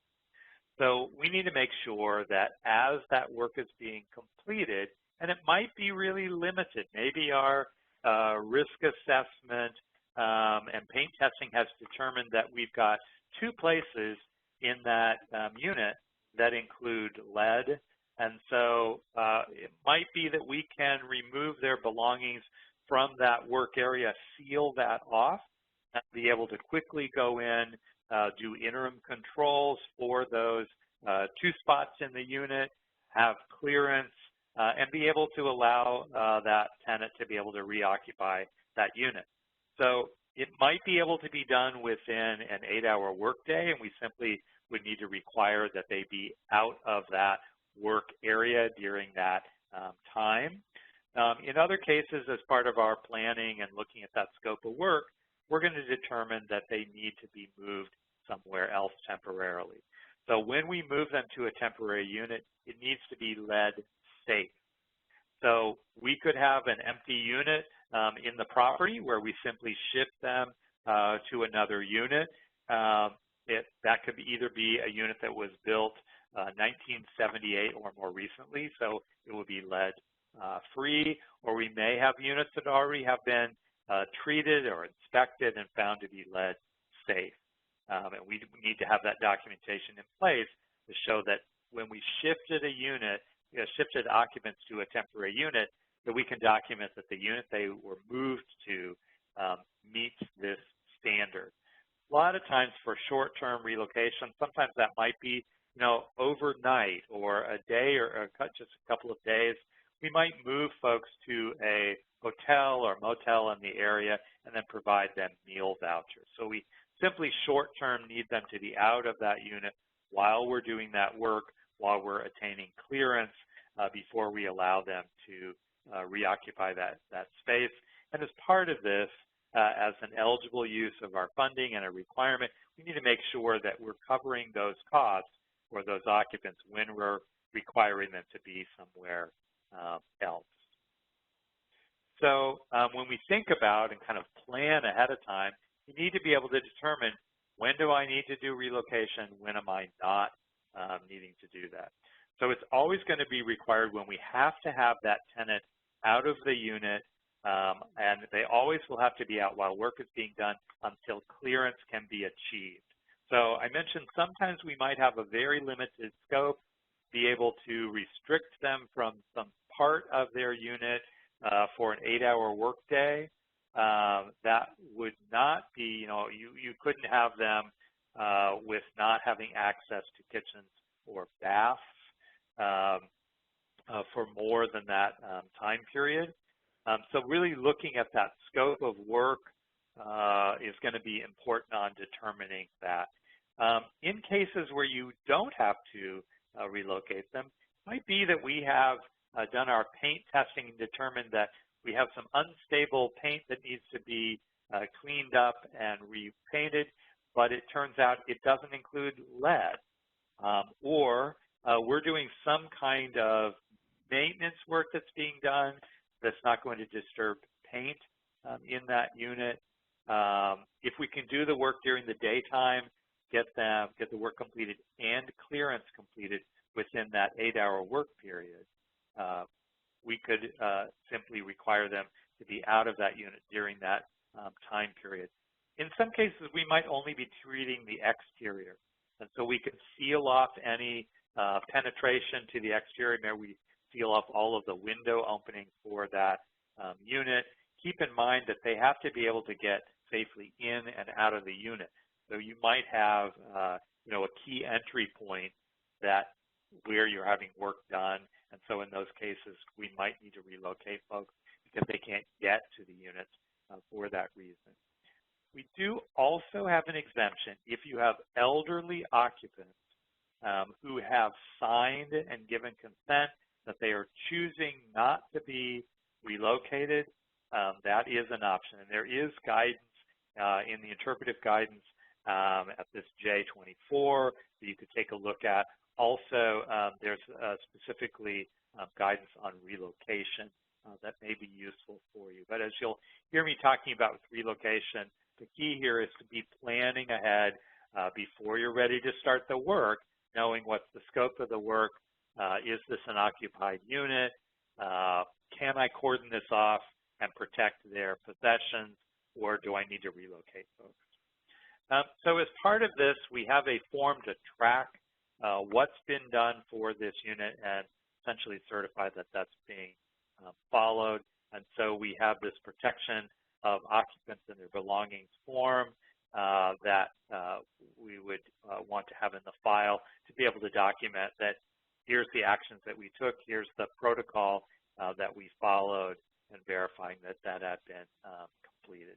So there is a checklist for hazard reduction activities that you may want to also look at in conjunction with this. So documentation. So our documentation we're going to expect to see in the file. Keep in mind whoever is doing our treatment is going to, and in this case it's going to be either interim controls or lead abatement. They will have to have appropriate certification in place. And so that would be in your file, be part of your procurement process as part of that. We also need to document the following let's say work practices. So we mentioned about this post-work checklist, which records and certifies that that's been followed. In cases where we have an occupied unit, then we need to be able to show that we had an appropriate plan and that that was followed. We noted a form to be able to use as part of that. And you're going to need to be doing some monitoring to make sure that the plans are being followed, that you would have notations of the inspections that were completed, that of course statement of work. We're going to be talking about doing clearance on this, and so our files would capture all of that to be able to document that you followed the requirements under Subpart L for public housing. So once our work has been completed, then we are going to, before we're considering this to be done, we're going to need to do clearance. And we mentioned that for under the lead safe housing rule, which is more stringent than the EPA RRP requirements, this needs to be a third-party entity. So when we are doing clearance work, before we can really consider that work to be done and that job to be completed, we have to have had clearance testing done and determined that now the level of hazards remaining based on our samples has been brought down below those dust samples that we were referencing earlier. So we need to make sure that all the work has been done, everything's been appropriately cleaned, and then we are going to have that certified risk assessor or lead-based paint inspector is going to be collecting samples across that work area and sending them off to a lab to be able to analyze. So one of the key things here is about conflict of interest. We need to make sure, we keep talking about this as a third-party entity. So we need to make sure that there's no conflict of interest between the firm that is conducting that third-party clearance testing and the contractor themselves. So, if I'm the lead abatement contractor and my brother-in-law is doing the testing, because of that conflict, he might be avoiding things to try to make sure that, where he chooses the samples, to try to make sure that my test comes back and I'm, going to attain clearance on the first try and be able to get, paid right away. So we need to make sure that this is a third-party tester that has no conflict of interest with that contractor for this property. So they're going to be collecting those samples, sending them off to a lab, and then we're making sure that we have acceptable results back before we can consider this to be a completed project. So I want to talk just a little bit about that clearance testing. This is, again, there's a video which I think would be really interesting and helpful for folks to kind of understand this process, to just see that process being completed. But so what this includes is doing a visual assessment. So we would have that scope of work that was to be completed, and we're inspecting all of those work areas visually to make sure that it appears the work has been completed, done in a workmanlike manner, that all of the hazards, any visual evidence of dust or debris has been appropriately cleaned up. Then we will do our dust sampling. So we're going to be collecting samples on a whole list of sample sites throughout our work area. You'll see in the photograph here that the worker is then collecting these dust swipes, putting them in little vials which are sealed to protect them. They are labeled, so we would be able to look back and see, okay, sample 10 came from a sample in the work area where we were working on the woodwork in the kitchen. So we would be able to identify and track those samples back to each of these work areas to determine whether we have acceptable levels of residual lead dust in those areas. So our lab's going to test those. They're going to be providing the results in a report that will either certify that each of these samples was found to be at an acceptable level, or they may fail those. And so it would not be probably uncommon to have some of your samples pass and others found to not be acceptable. If that's the case, then in each of those areas, that work site needs to be re-cleaned. We talked about wet cleaning, about using HEPA vac, and then we're going to conduct another clearance test. And we will keep doing that until all of our samples are passing and we are having certification to show that we now have attained acceptable levels of residual lead dust. And so this is now considered to be lead safe, and we would be able to allow it to be reoccupied. Really important step. So our process, we're collecting, we're submitting these samples to our testing lab, and then they're going to provide us test results to indicate that we now have brought these dust levels down to an acceptable level following each of the standards that we've talked about. So our lead hazard control work isn't going to be considered complete until all of that clearance testing has been performed and passed. That would also mean we're not going to pay that contractor until we find that their work has been completed acceptably and we've passed clearance.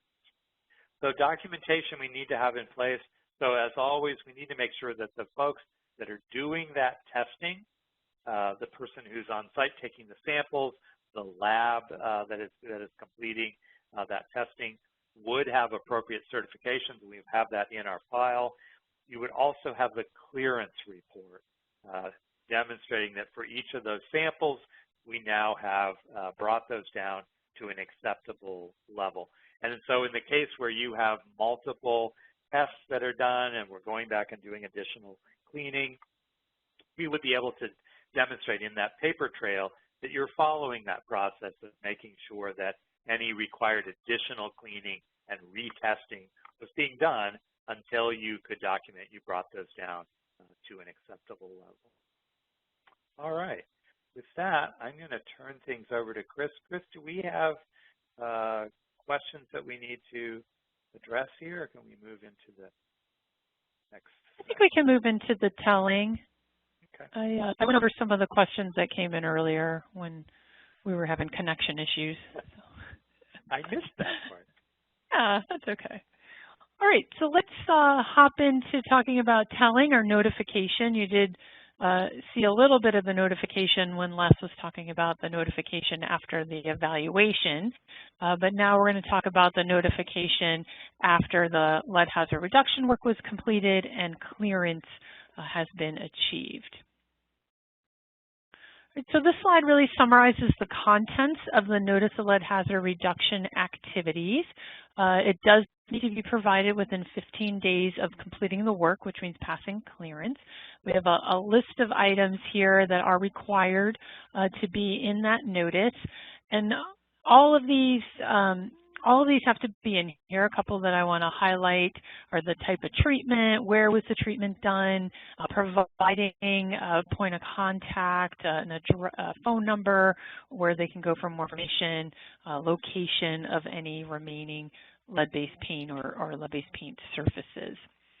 So here's a sample of the Notice of Lead Hazard Reduction Activities form.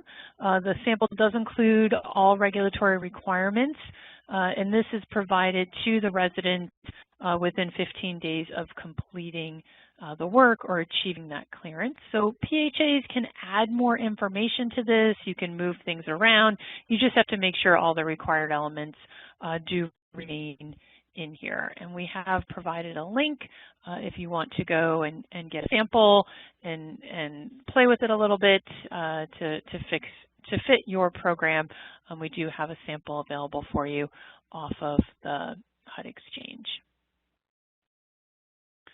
So here again, it's just a reminder of that documentation for the telling or that notification step. So you're going to have a copy of the lead hazard reduction notice. This is where you're going to be checking to make sure the required elements are in there, that the dates, their signatures. And now that there has been additional lead work completed, and so something has changed either with the unit or the common area, a new updated disclosure notice has to be provided to that tenant at lease renewal. So you want to check that disclosure notice to make sure, again, it has dates, it's signed by the PHA as well as the tenant, that it has accompanying reports connected to it. Great, so now we're going to talk briefly about ongoing maintenance and periodic reevaluation. If you recall from our, see if I can find our handout. Here's our summary handout. Les already has the arrow there. So periodic reevaluation is one of the required steps if there has been lead-based paint that's been treated and still remaining on the property. So if all of the lead-based paint has been removed, then you do not need to do periodic reevaluation. If it's been removed or if you have a lead inspection and the report indicates that no lead-based paint is left on the property, or if it's been removed and a clearance report indicates that all the lead-based paint has been removed, you're not required to do ongoing maintenance or periodic reevaluation. But if there is still lead paint in the unit, and remember, intact lead paint is not dangerous. It's the deteriorated lead paint that's dangerous. So it's a possibility that there still will be lead paint in the unit. You will have ongoing maintenance and periodic reevaluation responsibilities. So this slide is really showing the ongoing responsibility of ongoing maintenance. So in general, ongoing maintenance is about how to keep the unit lead safe. So if there is remaining lead, there's going to be ongoing monitoring, and it's part of the building operations to ensure that those interim controls or abatement methods have not failed. We're going to be providing disclosure notices to all the new tenants, along with if there's any been work done, then the existing tenants will get an updated disclosure. Want to make sure you're maintaining your records of any work that's been done, as well as any type of notices that were provided. If any new deteriorated paint has been identified, and that would be identified by that visual inspection or a risk assessment, it needs to be stabilized unless it's not lead-based paint. If there's any soil that needs to be treated, that's going to be treated with interim controls, such as grass and shrubs. Safe work practices need to be followed. And going back up to that deteriorated paint, if deteriorated paint is identified and it's being treated using safe work practices, we do need to ensure that properly trained RRP renovators are fixing that deteriorated paint if it's found or reported during the ongoing maintenance inspection and is disturbing a surface that's above the de minimis to fix. Remember that de minimis amount, Les talked about that when we first got started. 2 square feet interior, 10% of a small component type, or 20 square feet for the exterior work. So if it's above those de minimis levels, then we do need to be following safe work practices and having someone trained in RRP to do that work. Also, this ongoing maintenance, we are looking to ensure that no encapsulations or enclosures are failing, and if they have failed, that they're being addressed, being properly repaired and achieving clearance.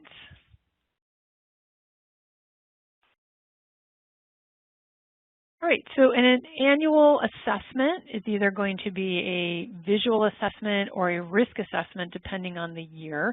Has to be conducted, and we're looking for failure of lead-based paint hazard reduction work or defective paint. So there's always going to be a visual assessment at unit turnover and every 12 months, whichever is sooner. But then there's also going to be periodic reevaluations that are conducted within 2 years of hazard reduction activity work and then repeated 2 years later. And this ends after 2 consecutive reevaluations without finding lead-based paint hazards or failures of enclosures or encapsulations.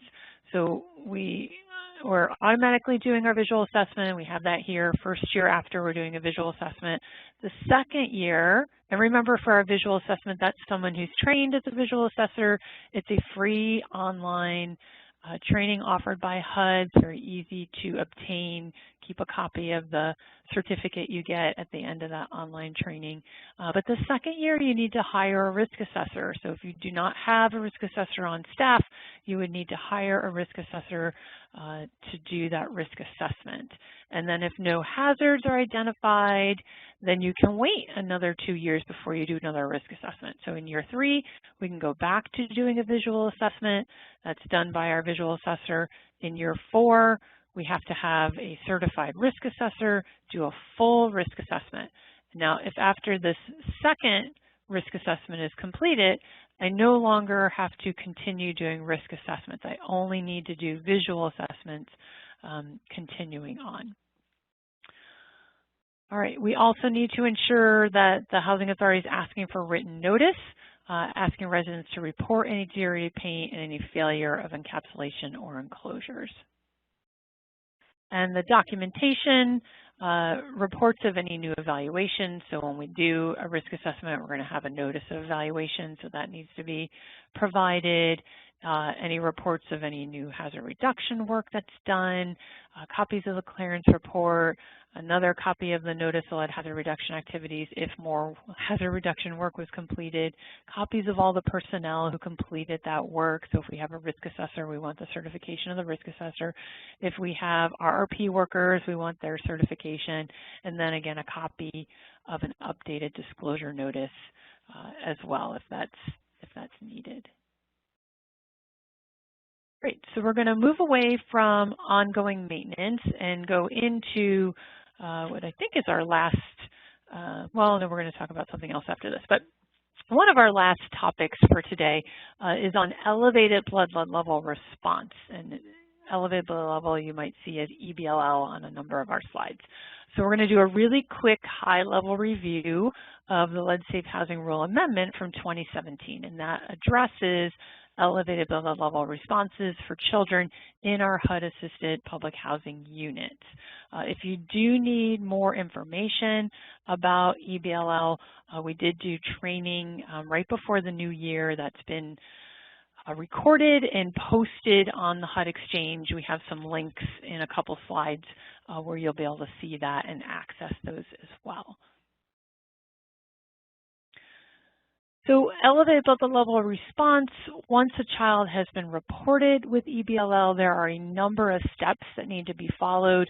The very first one that has to be done as soon as possible is verification.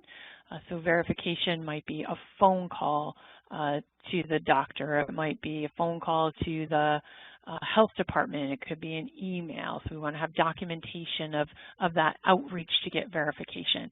And then an environmental investigation has to be carried out. So an environmental investigation is a risk assessment with additional items that need to be completed. Information about this can be found in the HUD guidelines about how to conduct an environmental investigation. This is done by a certified risk assessor, so they're doing the full risk assessment, but then they're also doing risk assessments of other areas that the child spends time at, because we're trying to identify the source of what has caused this child to have an elevated blood level. There's a family interview, and so we actually have made a video on how that family interview is conducted. So if you've never been exposed to that before, in a couple of slides we'll show you the link of how you can access that video and see that as well. And then there's also notifications that need to be handed out. We have another slide where we'll go through all the steps. If it has been decided that the unit the child is living in is the cause of them having an elevated blood level, then all of the other units, they're called other coverage units, all the other units in that property that are occupied by children under 6 will require to have a risk assessment done, and then other treatment actions if lead is found in those units as well.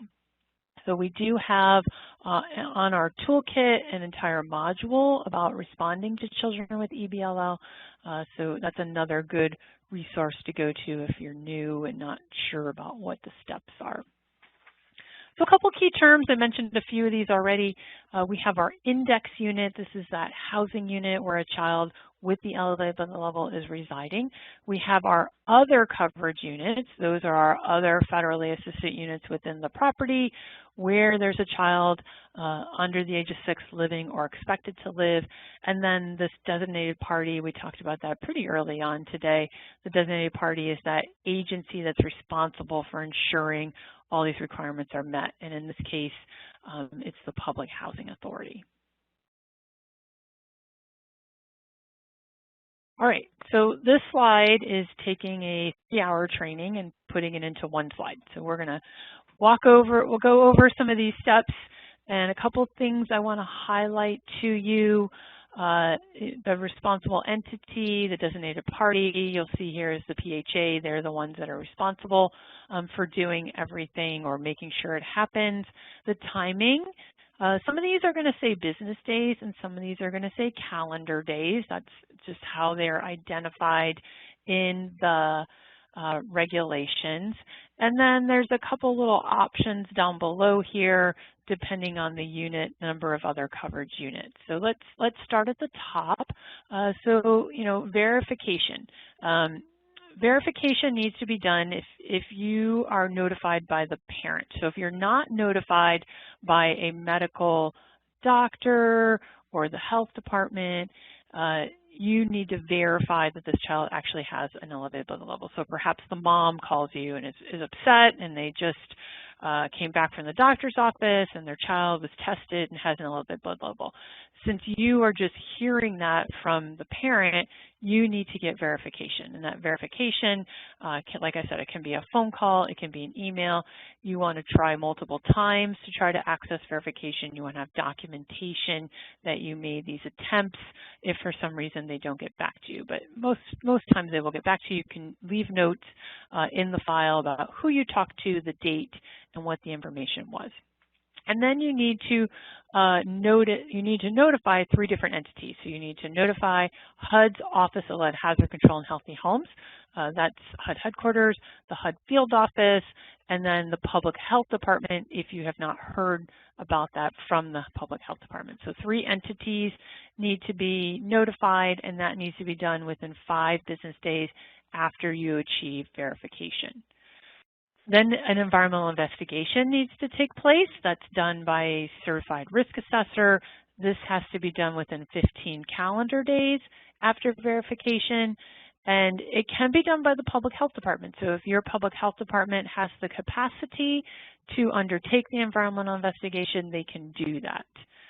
The next step then is the notification to the resident. So we conducted the environmental investigation, we hired a risk assessor, they did all the steps, and a notification of what was found needs to be done. So if we find out that the property was causing the child to have an elevated blood level, we are notifying the family in the index unit, and then we're also notifying our other residents to let them know a child with an elevated blood level was found on the property, and we are going to be taking steps to evaluate your units in the next couple, days, weeks. That has to be figured out depending on the size. And then lead hazard control needs to be done on the index unit. The index unit, again, is that unit with the child with the elevated blood level. That's the unit they're residing in. That needs to be done within 30 calendar days after the environmental investigation results are found. Now, going back to our other coverage units are those units within the property that have children under 6 residing in them. Because it was found that the property caused the elevated blood level, a risk assessment now needs to take place on all those other coverage units. And that has to be done within 30 to 60 calendar days, depending on the number of other coverage units. So if we go down to the bottom of the chart, if we have less than 20 other coverage units, less than or equal to, those have to be conducted, the risk assessment, within 30 calendar days. If you have greater than 20 other coverage units, you have 60 calendar days to conduct those risk assessments. And then, and including lead hazard control work. And then we have clearance that has to be done, notification of clearance, and then notification of clearance is being provided to the field office, the HUD field office, within 10 business days, and then within 15 calendar days to the residents. And then you also need to let the HUD field office know when all the activities are completed, and then we have ongoing maintenance going on as well. So anytime it says contact the HUD Office of Lead Hazard Control, this is that email, that leadregulations@hud.gov. That is where they can be contacted. So there's a lot of information here. Like I said, HUD Guidelines, Chapter 16 of the HUD Guidelines details the environmental investigation, if that was a new term to you and you weren't quite sure what that was. And we also have a lot of resources that can help bring you up to speed and expand your capacity a little bit if EBL response is new for you and you're not quite sure what's required. So there are a number of EBLL resources available to you. Like I said, we did these trainings. You, as public housing authorities, would want to watch the public housing and project-based assistance recording. We also have these new videos, which are really fun to watch. They're not very long. It's about 8 or 9 minutes. And the woman on the left is an actual risk assessor, and then we have an actress who's playing the mom. But it is a family interview of what would happen if the mom's daughter has an EBLL, is EBLL, and so we're trying to find out what needs to happen and what are the steps, and Terrell, who's the risk assessor, walks the mom through what needs to happen. And there's also some really good feedback about how the risk assessor should act and how they handle the family and what's the best way to get results, successful results for that. And then there's also another video series that was done for public housing authorities, and we have the links there as well. So the documentation for our child with an elevated level, we want verification that that happens. So that's an email or notes from phone calls. We're going to have a copy of the environmental investigation report. We're going to have a copy of the notification to residents that there was somebody with EBLL. We're going to have a copy of the risk assessment report that was done on all the other coverage units. A copy of the clearance report after all the work was done, the notification of lead hazard reduction activities, and again, copies of certification of all the personnel who complete the work. And like I said, we do have this module here for the toolkit. I did want to highlight one thing that I probably failed to mention. We talked about doing the EI, but after the EI, if it's determined that the child was that the child became elevated level because maybe at grandma's house, not because of the public housing unit that they're living in, then we don't need to do these other steps here directly related to EBLL. We would notify the family that said, this unit is not the cause of EBLL. As the Public Housing Authority, that kind of ends your responsibility as a response to that unit, since that unit does not have any lead, is not the cause of the child having the elevated level. You could direct them to work with the health department. You might have other resources within your organization that could help that family and figure out the next steps, but you don't have any other responsibilities as it relates to that particular unit because that unit did not cause the child to have the elevated level. Well, any questions that came up before I hand it back over to you? No, it's actually been pretty quiet. I think we can keep moving. All right. So we are in the final stretch. I know it's a long run and a lot of information coming through, and Chris just did an amazing job of trying to compress a difficult topic into a short exposure there.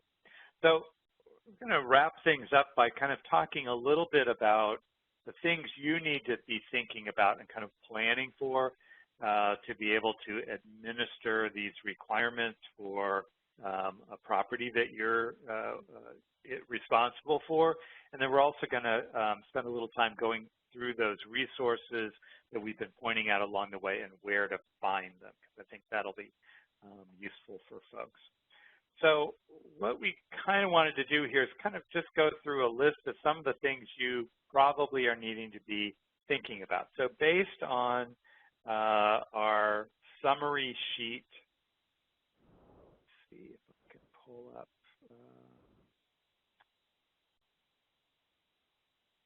Here we go. So based on this summary for our subpart for public housing, kind of thinking about these key steps. So we're talking about doing evaluation, about the lead hazard reduction work, about the clearance work that needs to be done, ongoing maintenance and evaluation. So, and also when Chris was just talking about the EBLL requirements, kind of thinking about, okay, what are the skills and certifications that are required to be able to complete each one of these steps? And I think probably the key then thought is, okay, are we doing these in-house? Are some of these going to be that our own staff will be doing those, and so we need to make sure they have appropriate training and certification in place and understand their role in this, timing on that. But then also thinking about what of these are going to be things that we would want to hire someone. And because you have procurement requirements under the federal procurement requirements under 2 CFR Part 200, you would then probably want to pre-plan and think about, okay, so for instance, Chris just went through the EBLL response for an EBLL child, and there's a really pretty aggressive time schedule on being able to complete that. So if you are determining, oh, I need to do an environmental investigation, I'm going to need to hire a contractor, clearance technician to be able to deal with this, and I need to do this on a pretty short turnaround, waiting to procure for that is going to probably put you out of compliance on that. So, thinking through, as I am conducting my visual assessments here, and I need to then bring in to have interim controls or abatement done, I might want to have already a pre-screened list of contractors. I might, want to have procurement done for a clearance testing when that's going to be needed, thinking through that sort of process and kind of having a plan for that. Also, we've been on each of these sections kind of pointing out, okay, here's the documentation that needs to be in place. So I think for most folks, kind of thinking in advance of what are my maybe a file checklist going to be, or thinking about what's my process to make sure that as these key steps are triggered, that I have determined who's going to do that, when they're going to do it, and that we have a process for then capturing that needed information and getting it into a file. So we also talked a little bit about the lead-safe work practices, whether that is internal staff or external contractors, making sure they not only had appropriate certification and training, but wanting to make sure that they understood what the requirements were as part of this particular project. So thinking about, calling out within scope of work, that this is a project that triggers lead-safe housing rule, the HUD specific de minimis requirements, the lead-safe work practices, and we know that we have a longer list of work practices that are not allowed on a HUD-funded project. So thinking about how do we incorporate those into our specifications, into our contracting work on this? How do we ensure some oversight to make sure that that is happening? And then we talked about, documenting that safe work practices have been followed. So thinking about how you incorporate that into the protocol. We have been pointing out videos and other tools that might be useful on that, and thinking about, who needs to see those? How do we incorporate that into some of our internal and external process? We also spent some time talking about occupant protections, and I think on the front end of each of these projects where you might be triggering having to do some treatment is immediately having a process to, as part of the planning on that, thinking about, okay, is this a occupied or an unoccupied unit? If we're doing that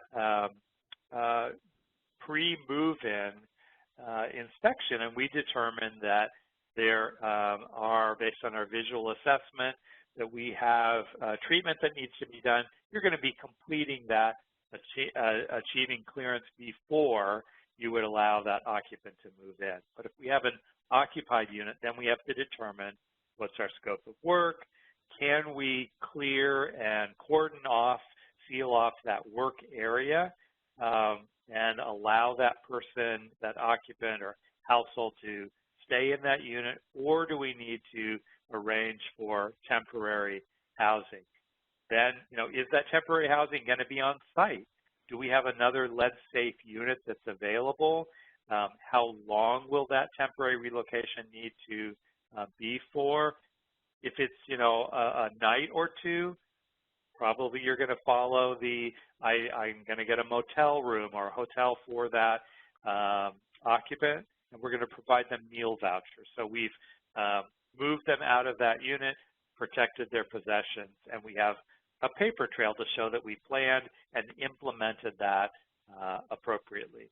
And then, for as well as you've planned things, then making sure that your protocols are being followed. So, some oversight to make sure that each of these steps are being followed, that documentation is being collected, that folks, are following safe work practices for the work that's being done, will all be part of that administrative plan and implementation plan, to make sure that you're going to be completely in compliance with these requirements.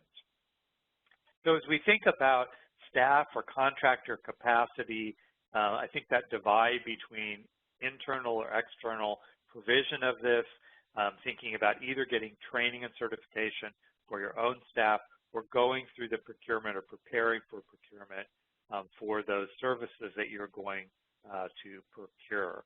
That includes things like thinking about who will provide notices, who will handle, if we're doing temporary relocation, who's going to collect the information that that temporary unit actually is lead safe, and so kind of a plan, implementation plan as part of that.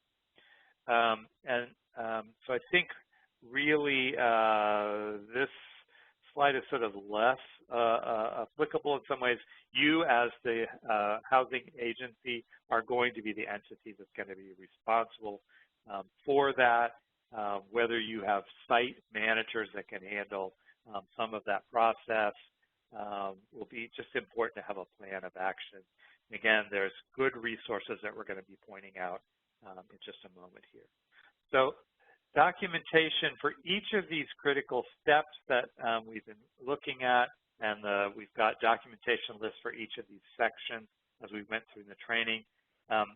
Thinking about having things like file checklists, what's the standard going to be for that documentation you expect to see in the file.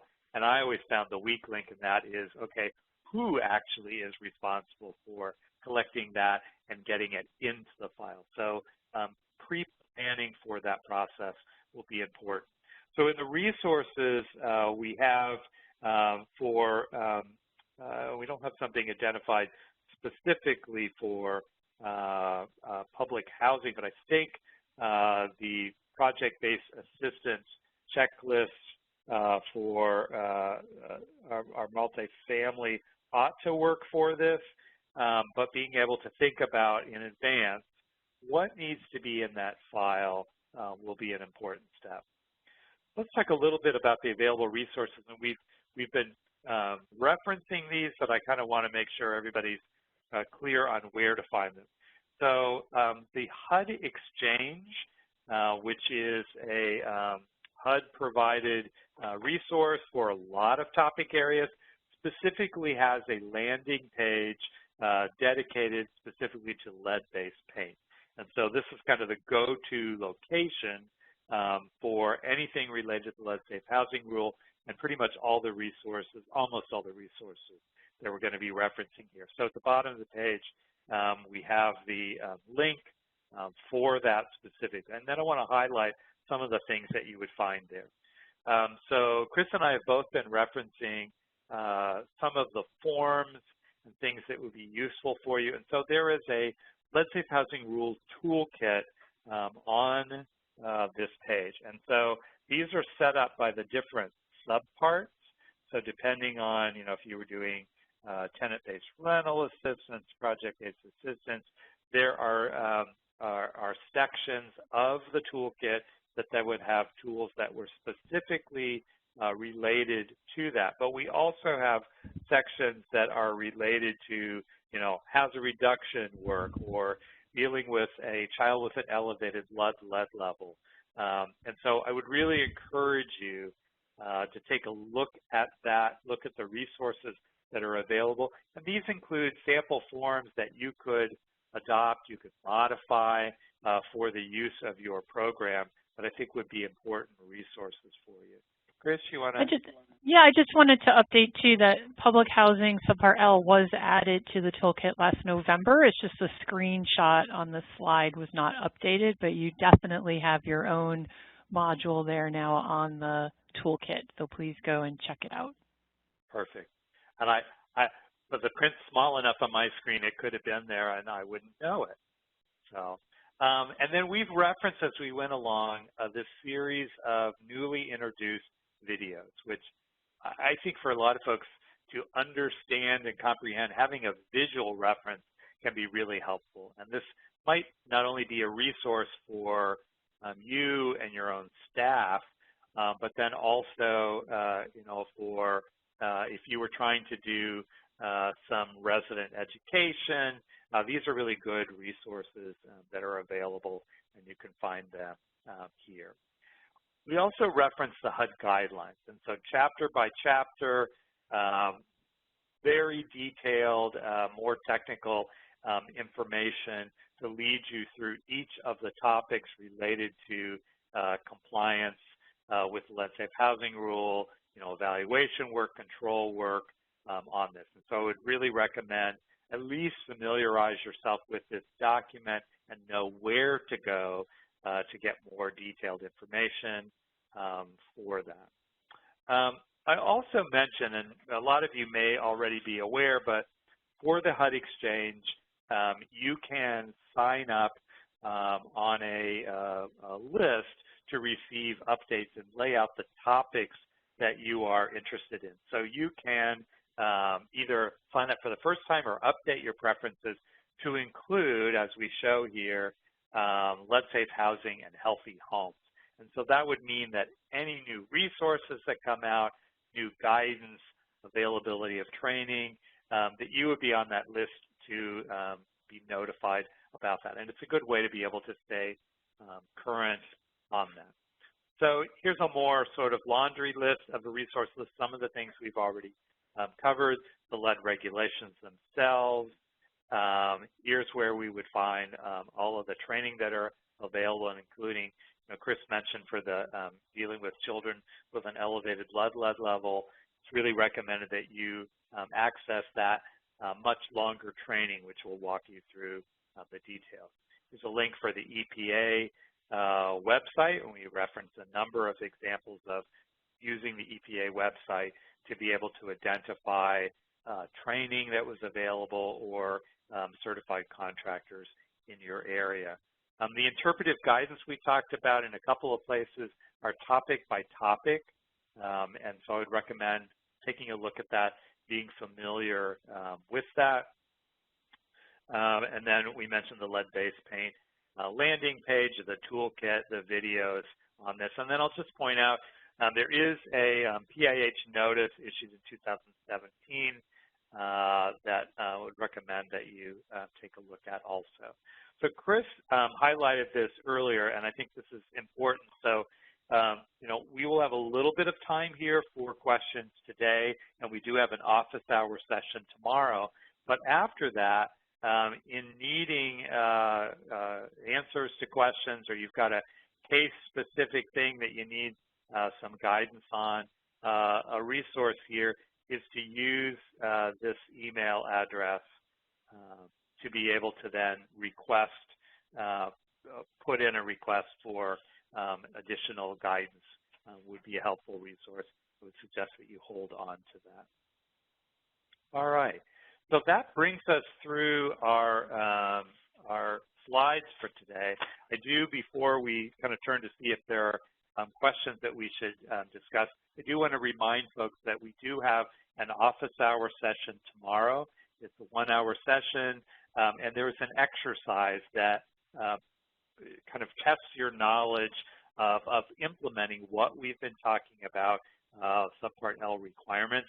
And so I would really recommend take a little bit of time, go through that exercise. We will go through that first thing in our office hour session, lead you through, you know, what are the right answers, why is that the right answer on that, and then we'll spend the rest of the time answering any questions that folks have and revisiting some of these things that we need a little bit more time on. And Chris, I'll just mention one of the questions that came in early on was asking about XRF machines and how much they cost. And I think in probably most cases, you know, you could as an agency choose to have certified staff and own an XRF machine, and frankly, you probably would have to own 2 because they have to be sent out to be recalibrated on a regular basis. So while they're out, you need one to be able to use. I think what most folks are probably doing is simply contracting out those functions, and that contractor would be supplying the equipment as part of that. Yeah, and somebody, one of our participants, thank you for contributing more information, is a recent risk assessor and said that the cost for them was between $20,000 and $25,000 for the XRF with annual inspections, and then the resourcing of the radioactive source every 5 to 7 years at another $10,000 cost. So it's not, it's a high cost if you do decide to take that on. Most organizations do hire that out rather than taking on the cost of purchasing that kind of equipment. Looks like we've answered pretty much everything that came through. There was a question about, if you were doing non-lead treatment in a unit that was occupied by an elderly resident, and whether if they were choosing to be temporarily out of that unit, who was responsible for providing them adequate facilities. So keep in mind, so we're talking today about relocation specifically only to when you have, with a visual assessment, that you have determined that you have a hazard that needs to be treated. So you're, in that case, either presuming that the unstable paint surface that you're treating includes lead, or I suppose you could have done paint testing and a risk assessment and determined that it was non-lead paint. So if you have a tenant and you've gone through this process of determining can we allow them in the unit, cordon off that space, protect their possessions, you could leave them in the unit. Otherwise, you're going to be responsible for moving them and any costs in that temporary relocation. We mentioned that there is a waiver for elderly, but in this case, I think from your response, you're suggesting that that elderly resident is not agreeable to that waiver. That's fine. If as part of this response to Subpart L, they need to be temporarily relocated, then you are going to be responsible for those costs.